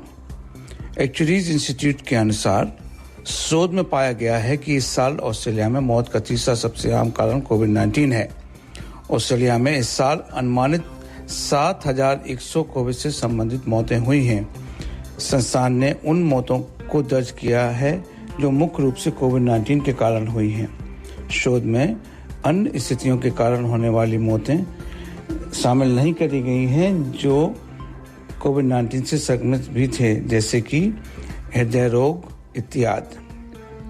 कोविड-19 के कारण हुई मृत्यु हृदय रोग और फेफड़ों के कैंसर के कारण हुई मौत की तुलना में अधिक उच्च स्थान पर हैं। मुद्रास्फीति के कारण वास्तविक मजदूरी में गिरावट। शुक्रवार को जारी एक हालिया मौद्रिक नीति अपडेट में अगले 2 वर्षों में उच्च मुद्रास्फीति और बढ़ी हुई ब्याज दरों का पता चला है। Reserve bank of India RBI ने इस साल लगातार 4 महीनों में ब्याज दरों में 1.75% की बढ़ोतरी की है। RBI ने कहा कि कम आय वाले परिवारों को भोजन और पेट्रोल की कीमतों में वृद्धि के रूप में अपनी ज़रूरतों को पूरा करने के लिए संघर्ष करना पड़ रहा है। यूनियनों और अर्थशास्त्रियों के संघीय सरकार से उन सबसे कमज़ोर लोगों की मदद करने के लिए नीतियों को तेज करने का आग्रह करा है जो उच्च ब्याज दरों, जीवन यापन की बढ़ती लागत और घटती मजदूरी का सामना कर रहे हैं। ब्याज दरें आंशिक रूप से कोविड-19 महामारी के प्रभावों और प्रतिबंधों और लॉकडाउन के कारण बढ़ाई गई हैं। ऑस्ट्रेलिया में कोविड द्वारा मृत्यु व बीमारों की संख्या विश्व में तीसरे नंबर पर। ऑस्ट्रेलिया के मामले संख्या और मौतें विश्व स्तर पर सबसे अधिक हैं। ऑस्ट्रेलिया की कोविड मृत्यु और व बीमारियों की संख्या दुनिया में प्रति व्यक्ति तीसरे स्थान पर पहुंच गई है। विशेषज्ञों का कहना है कि यह महामारी का अब तक का सबसे खराब चरण है और लोगों से मास्क पहनने और अपने बूस्टर शॉट्स प्राप्त करने का आग्रह कर रहे हैं यदि उन्होंने पहले से ऐसा नहीं किया है। वर्नेड इंस्टीट्यूट के एक महामारी विज्ञानी प्रोफेसर माइक टोल ने उपलब्ध नवीनतम अंतर्राष्ट्रीय आंकड़ों का अध्ययन किया और पाया कि ऑस्ट्रेलिया वर्तमान में मामलों की संख्या और मौतों के मामले में दुनिया में तीसरे स्थान पर है। प्रोफेसर टोले का कहना है कि कोविड के खिलाफ एहतियाती उपायों जैसे मास्क पहनना, बूस्टर शॉट प्राप्त करना और परीक्षण पर स्पष्ट और मजबूत सार्वजनिक स्वास्थ्य संदेश देने की आवश्यकता है। अगले साल और अधिक कुशल प्रवासी आएंगे। हजारों कुशल प्रवासी श्रमिक अगले साल ऑस्ट्रेलिया पहुंचेंगे क्योंकि संघीय सरकार का लक्ष्य श्रमिकों की कमी को पूरा करना है। संघीय सरकार का लक्ष्य वार्षिक प्रवास की मात्रा को बढ़ाकर प्रतिवर्ष 2 लाख लोगों तक करना है, जो इसकी वर्तमान सीमा 1,60,000 ही है। नई माइग्रेशन कैंप अक्टूबर के बजट में निर्धारित होने वाली की उम्मीद है। ऑस्ट्रेलिया वर्तमान में कई क्षेत्रों में वृद्ध श्रमिकों और श्रम की कमी का सामना कर रहा है। प्रवासियों की संख्या में वृद्धि और अधिक विदेशी योग्यताओं को मान्यता देकर संघीय सरकार व्यापार, आईटी और वृद्ध देखभाल सहित कई अन्य क्षेत्रों में अधिक कुशल श्रमिकों को लाने की उम्मीद करती है। मैं यतीन्द्र गुप्ता। अधिक खबरों के लिए कृपया अगली बार हमसे जुड़ें। सुरक्षित रहें। यह खबर आपके लिए राष्ट्रीय जाति और बहुसांस्कृतिक प्रसारक परिषद द्वारा लाई गई है।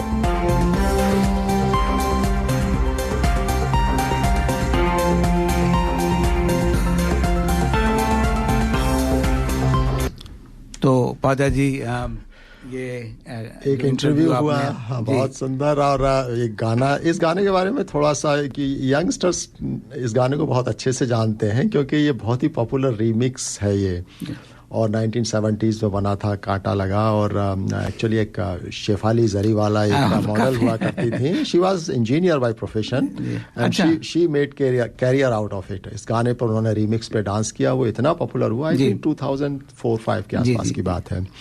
तो कहने का मतलब यह है, वही जो हम बात कर रहे थे रिपीटिशन की, वो उस दौर के गाने इतने, मतलब उनकी ट्यून और उनकी धुन जो थी वो इतनी पसंद की जाती थी कि लोग आज भी जो है उसके रिमिक्स जो है वो भी उतना ही हिट हुआ है जितना ये हिट गाना हुआ करता था। और उसके अलावा इंटरव्यू आशा बासरिक ने अपने बर्थडे का जो बहुत सुंदर दिया था, उसमें बहुत ही रोचक जानकारियाँ उन्होंने अपने बारे में बताई थी।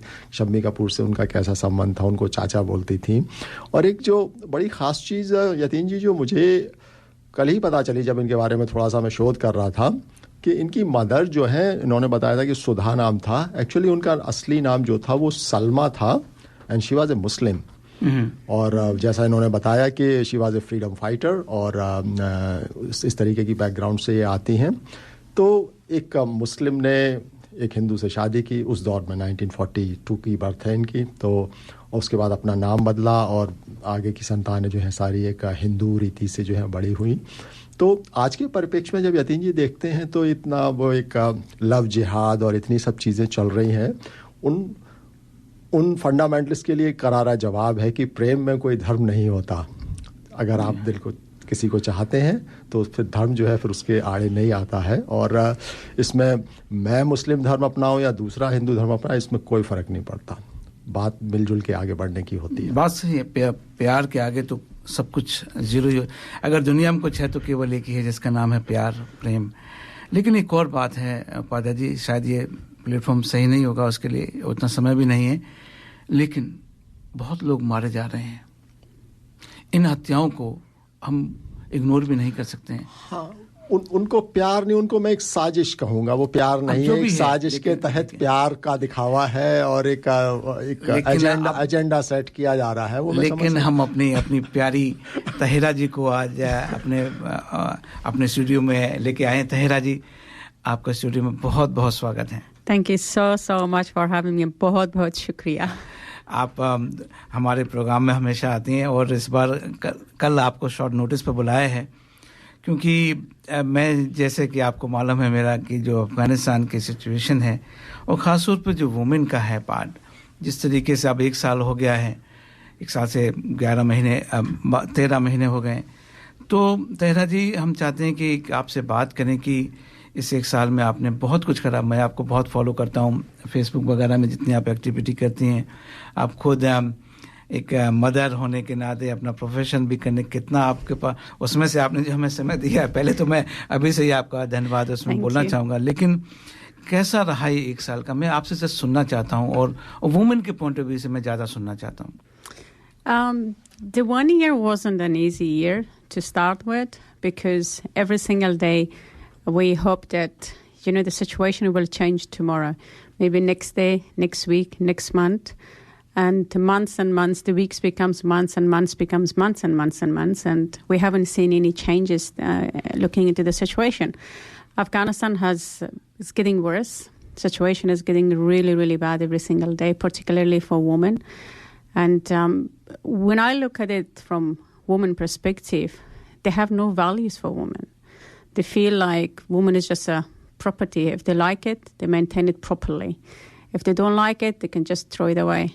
That's how they treat it in Afghanistan.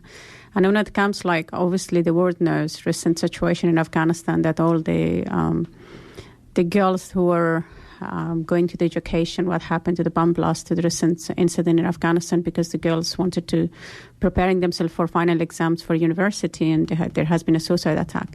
Not only that, like, for the past 1 year, there has been a lot of battles. Women are standing on the street saying we want the basic rights, or we want the education rights.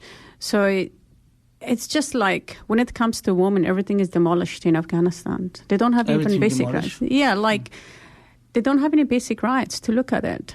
I believe, like, freedom is not something that you need to ask for it. When you come to this world, you come with the freedom to choose. But in Afghanistan, everything is customized, unfortunately. So right now, the situation is that education is costing lives in Afghanistan, particularly for women. And there has been a lot of targets to Hazara community in Afghanistan. And a lot of Hazara girls and Hazara women has been genocided of their ethnicity as well. But in saying that, it's across the country.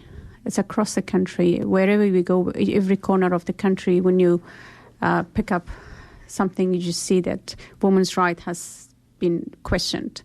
They don't have anything.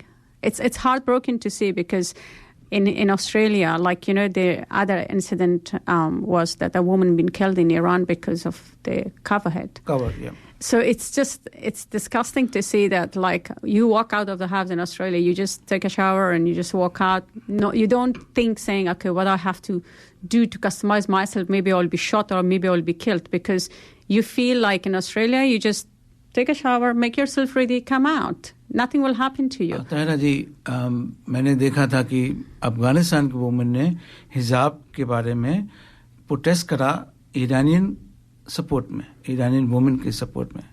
मैंने वो देखे हैं video जहाँ पे अफगानिस्तान की women निकली, जबकि उनके ऊपर हवाई फायर करके उनको भगाया गया. वो फिर वापस आई, फिर उन्होंने पोस्टर लेके ईरानियन वुमेन के लिए सपोर्ट में खड़ी हुई. ये बहुत साहस की बात है, ये छोटी सी बात नहीं है. लेकिन यतीन जी, भारत में स्थिति मुझको उल्टी, जब मैं कई बार टीवी पे डिबेट्स वगैरह सुनता हूँ तो वहाँ पे जैसे इंडिया में कोर्ट ने जो है वो कर दिया है कि जैसे स्कूल में हिजाब जो है वो उसके ऊपर काफ़ी कोर्ट में डिसीजन हुआ था और कोर्ट ने कहा कि नहीं, मतलब जो कोर्ट का ड्रेस कोड है वो आपको फॉलो करना पड़ेगा, हिजाब इज़ नॉट रिक्वायर्ड देयर. लेकिन वहाँ के जो लीडर्स हैं जो ओछी राजनीति करते हैं वो कहते हैं कि नहीं नहीं नहीं, हमको चाहिए, हमारे ऊपर रिलीजियस अटैक है. ये जो राजनीति, ये ताहिरा जी आप बताइए कि क्या ये जो कवरिंग का है, चूँकि अब ये हिजाब की बात हो ही गई है, तो क्या ये किसी भी एंगल से जो इस्लामिक रिलीजन है, रिलीजन के पॉइंट ऑफ व्यू से कहीं पे भी इसका फिट बैठता है? कैसे क्या? तो जैसे so you have this religion, if a woman is a Muslim, is it compulsory to have hijab? Yes, it is. It is because, but it doesn't mean that it has to cost someone's life. So hijab is must. If you are hijab is a must to wear it in Islam, and but at the same time, Islam also says freedom of choices. But nowadays, everything is so mixed up. So anybody who does not have hijab cannot consider herself as a Muslim. No, that's not right. That's not right. No. So hijab is not compulsory then? No, it says in Islam that you have to cover your head. You have to cover your head, but at the same time, it doesn't say it causes violence. You have to wear it, yeah. But it doesn't mean that indicates that you're a Muslim. Or you're not a Muslim. I think it's an advisory. You should have it. It's a kind of should have it, but it's not compulsory. If you don't have it, it doesn't mean that it doesn't leave you Muslim anymore, or it makes you anti-Muslim or whatever. श्रोताओं, अगर किसी और को इस बारे में जानकारी हमें लिखिएगा प्लीज. अगर हमारे शो पे भी आना चाहते हैं, आप मुझे फ़ोन कर सकते हैं 0421-590-791 पे. हम आपको ऑनलाइन लेके आएंगे. ताहिरा जी, एक अभी जो एक न्यूज़ हमने बजाई थी NEMBC की, तो 1500 रेफ्यूजीज़ को ऑस्ट्रेलिया की सरकार अलाउ कर रही है, जिसको आप स्पॉन्सर कर सकते हैं. सो वन इज़ कॉल की रेफ्यूजी आए, जो UN का बॉडी है उसके थ्रू आए. दूसरा है कि यतीम कैन स्पॉन्सर ए रेफ्यूजी, तो उसमें आपको स्पॉन्सर आप करेंगे, then you have to look after sort of. उसके टर्म्स एंड कंडीशन मैं शेयर करूंगा आपके साथ में. तो इसके बारे में हम एक आपसे बात करेंगे. एक हम छोटा सा ब्रेक ले लेते हैं एक हमारे स्पॉन्सर के लिए, और फिर हम आपसे दोबारा से बात करते हैं. ठीक है. मैं करी masters the butter chicken packet Indian दुकान से लेके आया. ना मैं लहसुन, ना प्याज, ना अदरक, ना कोई मिर्च मसाला पाया. मैंने जब बनाकर अपनी पत्नी को खिलाया, उसने मुझे पति से पति देव बनाया और करी मास्टर्स के बारे में सारे शहर को बताया. जय हो करी मास्टर्स.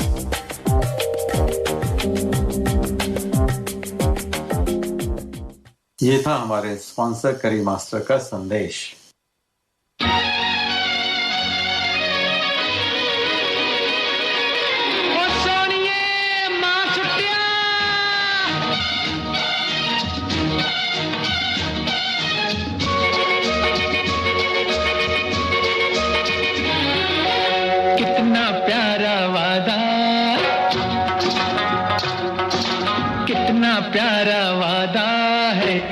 वाली आंखों का इस मस्ती में सूझे न, क्या कर डालूं हाल मोहे संभाल. ओ साथिया, ओ बेलिया, कितना प्यारा वादा है इन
मस्ती में सूझे न क्या कर डालूं हाल मोहे संभाल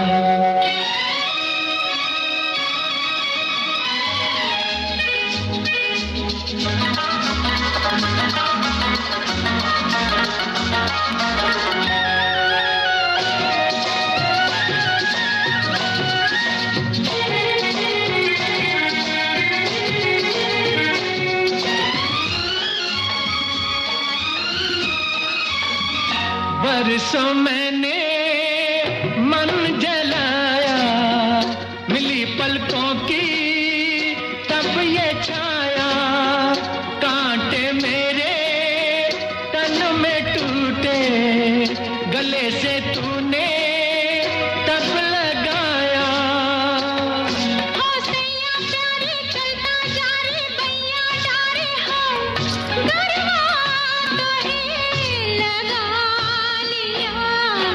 कितना प्यारा वादा है। श्रोताओ, ये गाना कैसा लगा आपको?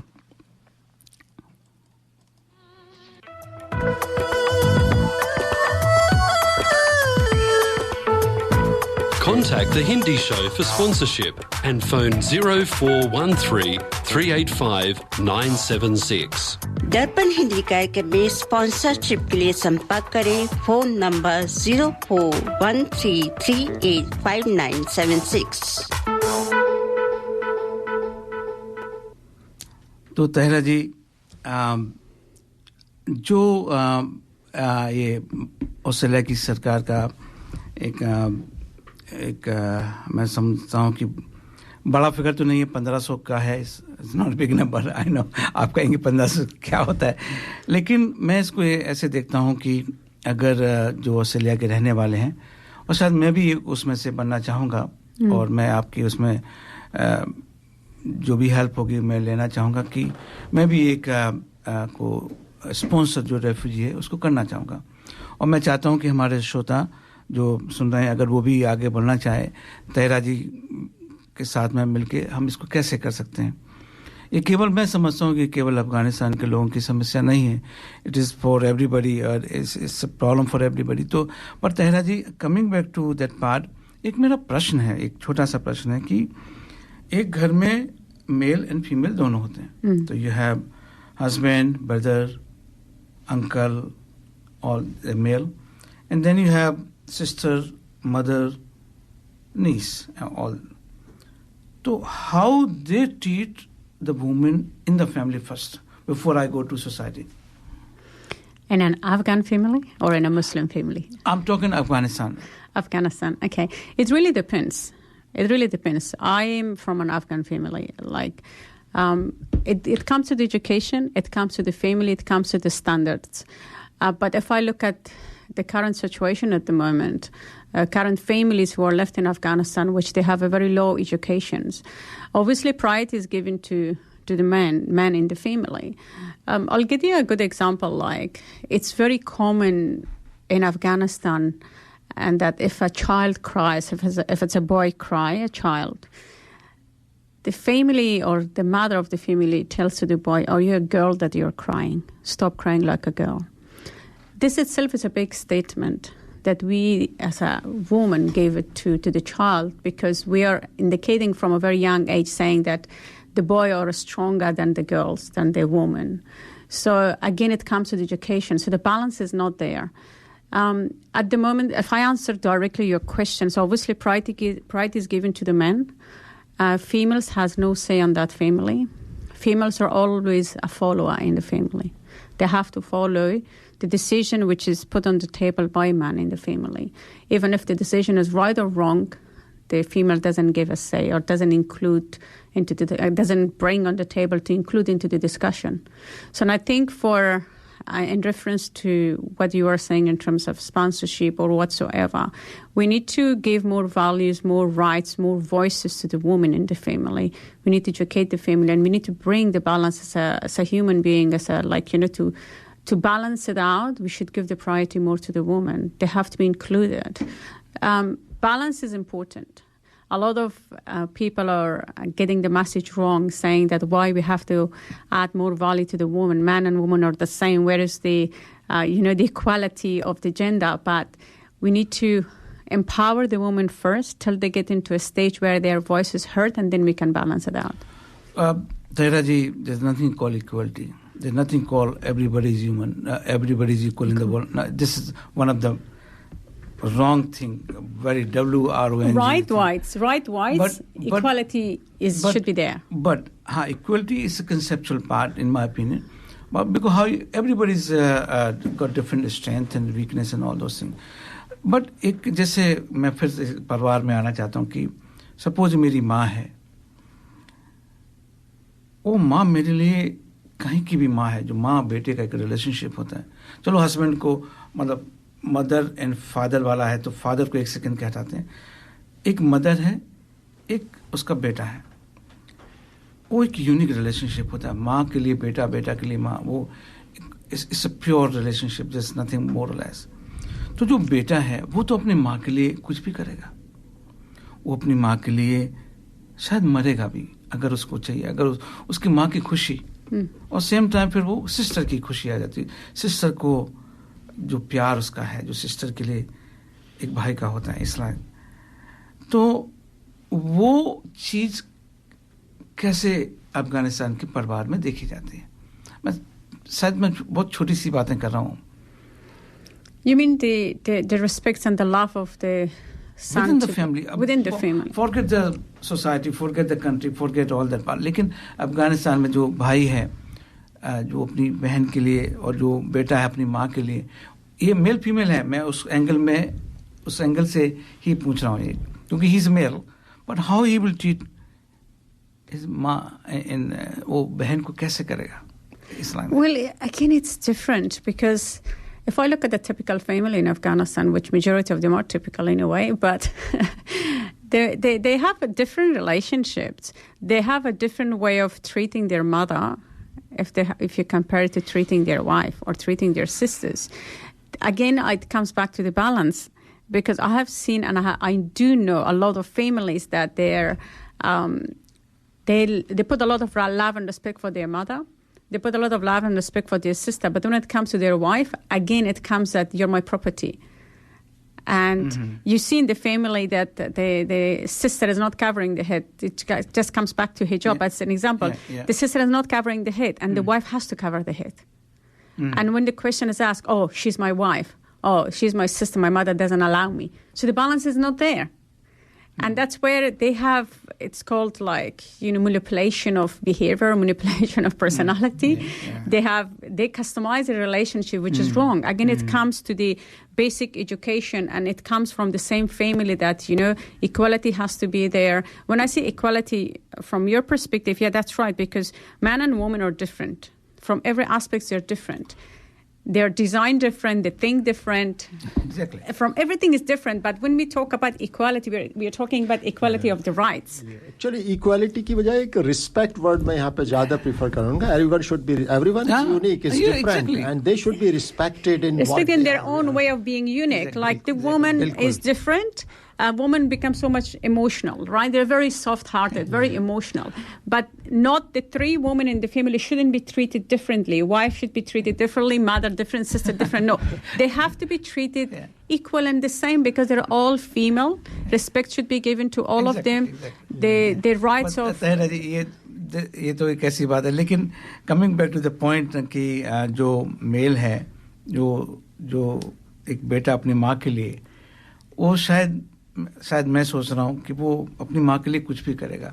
अगर हम इसी चीज़ को फर्दर एक्सपेंड करते हैं वही सोसाइटी में, तो क्योंकि एक जो स्त्री है, एक जो लेडी है, वो किसी की माँ है, किसी की वाइफ है, किसी, तो कम से कम एक तो उसको प्रोटेक्ट करने वाला होगा, कम से कम एक तो ऐसा होगा जो उसके लिए मर जाएगा, उसके लिए कहेगा नहीं ये मेरी है, ये मैं इस एंगल को लेके आना चाह रहा था। समाव कोई ऐसा नहीं है कि समाव कोई ऐसा करे कि भाई ये जो लेडी है वो मेरी माँ है, मैं उसको ये करना चाहता हूँ। But you can't just go and say, okay, I'm only respecting this woman because she's my mother. We have to put respect for every mother. I understand, लेकिन मैं स्मॉल यूनिट से शुरू करना चाहता। कम से कम एक आदमी तो ऐसा होगा कि वो एक बोलेगा कि ये मेरी माँ है, मैं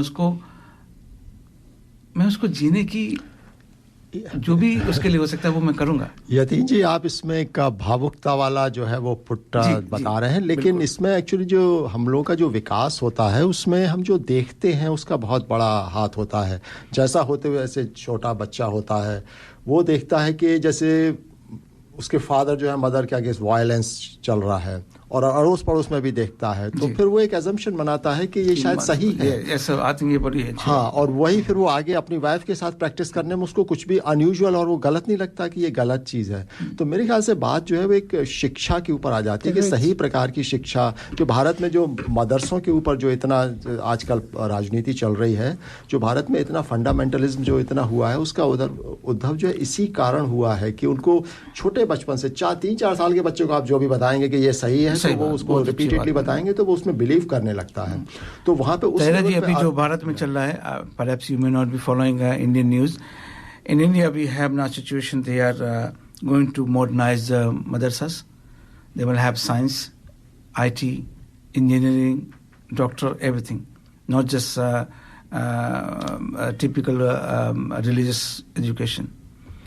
और उसके ऊपर गवर्नमेंट इज फुल्ली फंडिंग, ऐसा नहीं कि, and they are making sure it is happening also. तो ये सब हो रहा है। शायद इसका ये परिणाम भी निकलेगा कि वो अपनी जो माँ है, जो क्योंकि भारत में एक ट्रिपल तलाक का आपने सुना होगा, तो उसमें कोई भी जो है ना, तो दे वर टेकिंग थिंग्स ग्रांटेड, और लड़की की ज़िंदगी ख़राब कर रहे थे। न जाने कितनी, और तलवार लटकी होती थी, अगर मान लो रोटी जल गई तो उसको खुद भी जलेगा इसके साथ। That's so true, yeah. Again, as you were saying, that's where I was getting into, that education in the family, it's very important. The same way Yatinji was saying, when a man will go outside, they will look at their own mother in form of full respect. But if you have the right education in the family, if you are told that regardless of who the female is in and out of the family, you have to put respect. You have to treat it the same way as you treat your own mother. Like, there is a lot of men I know, they put a lot of respect for a woman, saying this woman could be someone's mother, someone's sister. So it means that person has a full education of how to respect a woman. And that starts again from the family. Exactly.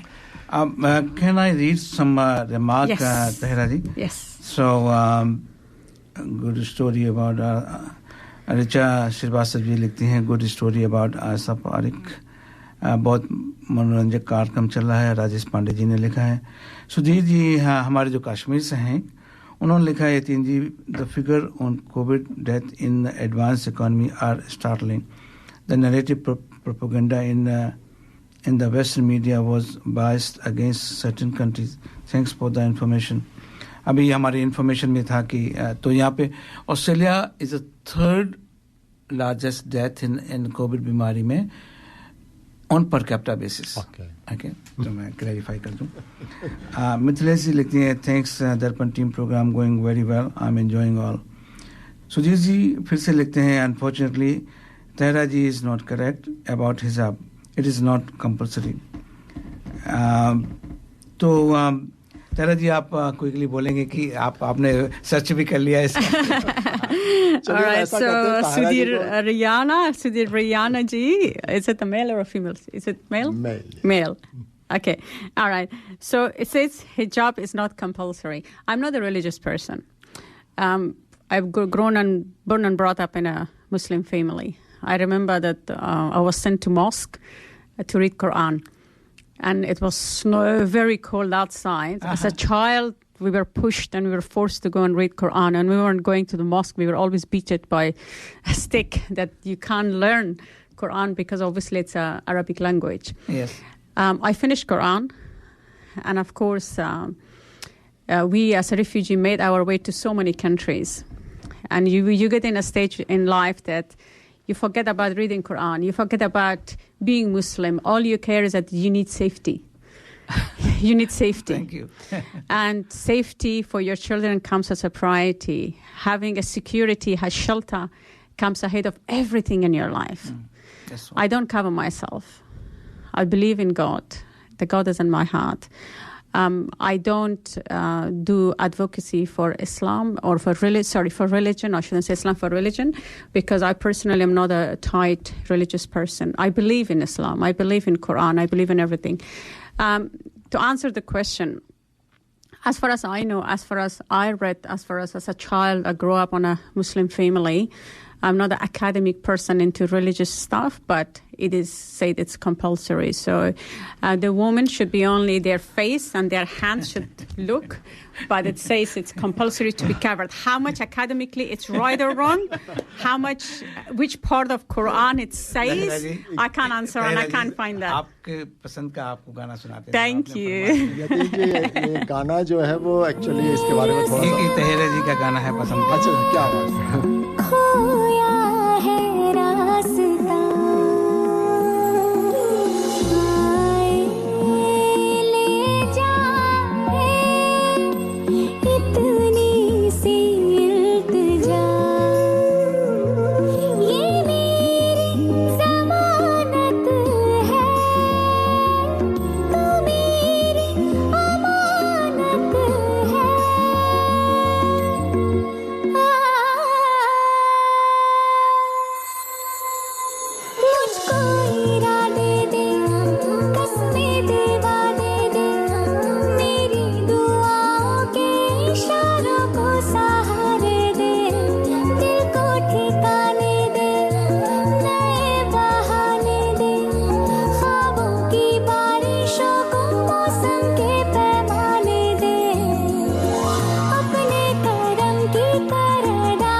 देख रहा है. चल चल चल चल चल.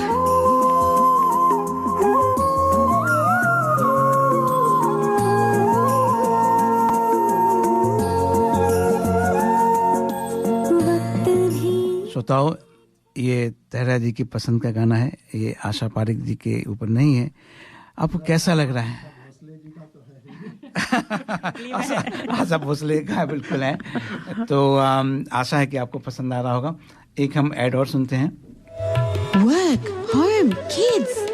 Oh, life is so busy.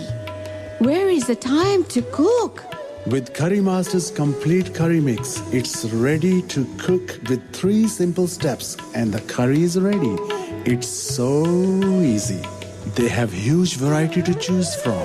Their vegan butter chicken and Thai tofu curry is a big hit. Available at all Indian grocery stores. Thank God it's available at all Indian grocery stores. ये था हमारे sponsor करी master का संदेश.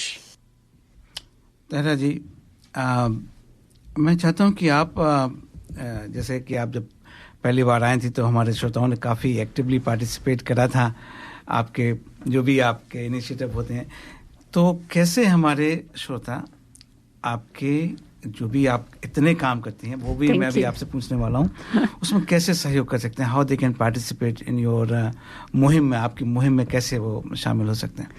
I would really appreciate that, like, you know, with this news of 1,500 sponsorship, if every family come forward and participate into that, saying we're happy to sponsor a family, a female in the family, and I think that will make a huge difference.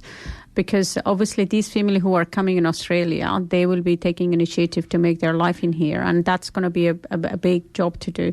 So I would really, really appreciate if people come forward and reach myself or yourself, who can actually sponsor one family. If you, for example, yourself, actually you're not supporting whole family. That's what I'm saying. So if Yatinji comes and sponsor one female in a family, one female in a family, that changed the life of the whole family. Whole family, yeah. Because you bring the family, the mother of that family, sponsoring the mother of that family. And the sponsoring the mother of that family, it makes a big impact across the whole family. The children's life will change. Their career will change. Each family, it's going to be a different atmosphere. So I would really appreciate if everyone comes forward and put their hands up saying we are happy to sponsor the female of every family. श्रोताओं, हम इसके programme की जो lawyer से मैं technical detail लेके further में share करूंगा. और अब क्या क्या कर रही हैं तहरा जी, क्योंकि जैसे मैंने बोला मैं आपको काफ़ी फॉलो करता हूं, तो और क्या क्या इनिशिएटिव है जिसमें हमारे श्रोता आपको जिस भी लेवल पे पार्टिसिपेट कर सकते हैं, आपको सहयोग कर सकते हैं? Sure. We focus on 5 areas through Afghan Peace Foundation. The first one is employment and leadership. We try to give a lot of jobs to refugees. So whoever has a lot of available jobs, please reach me out or reach yourself out so we can help every refugee to get a job and do a settlement in Australia. And we do refugee settlements in the crisis of Afghanistan happening. Refugee arrive in Australia. And thanks to yourself, Yatiji, thanks to Darpan, all the listeners, you all came forward and helped all the refugees through our settlement programs. Ashwani ji, yourself, so many people came forward and helped for this. And we also do a lot of mental health. Like October is a month of mental health as well. We do a lot of awareness for breast cancer for women. We do a lot of other mental health programs as well. We do the community development and cultural festivals. And we have a senior clubs, actually. Through the senior clubs, we help a lot of seniors that they want... Okay.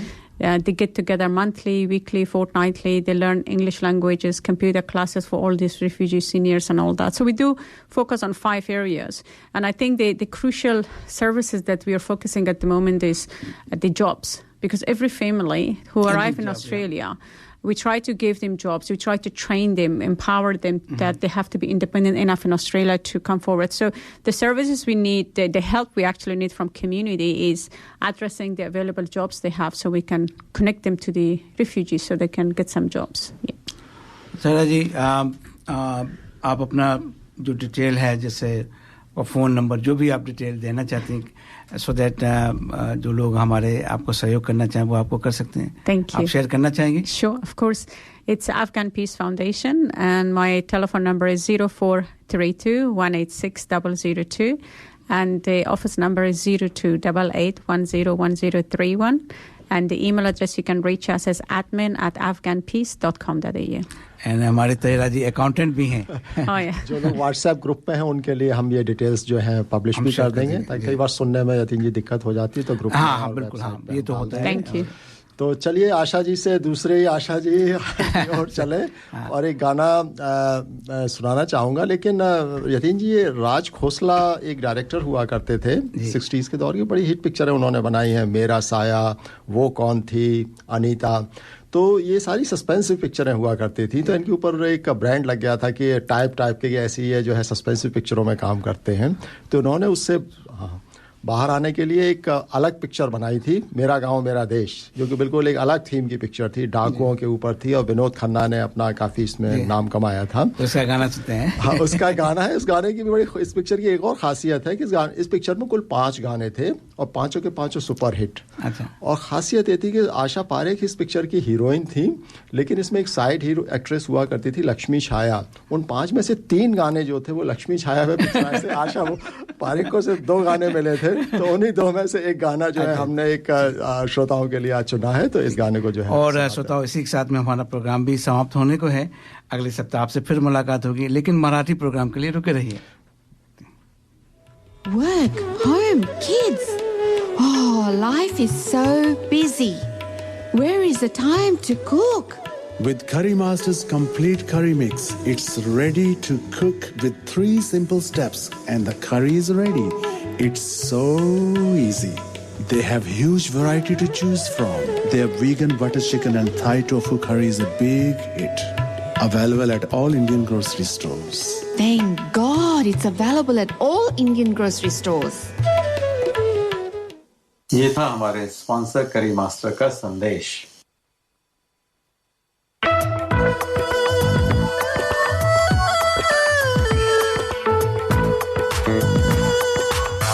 You have been listening to The Hindi Show. Join us next Sunday to contribute and provide feedback on anything you heard today. Contact us on feedback@darpanradio.org.au. आप सुन रहे थे हिंदी कार्यक्रम। हमें हर रविवार सुनिए सुबह 9 बजे से।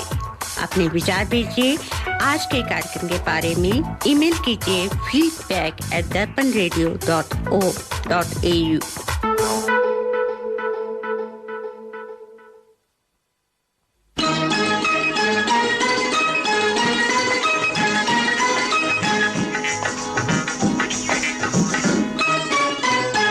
सुना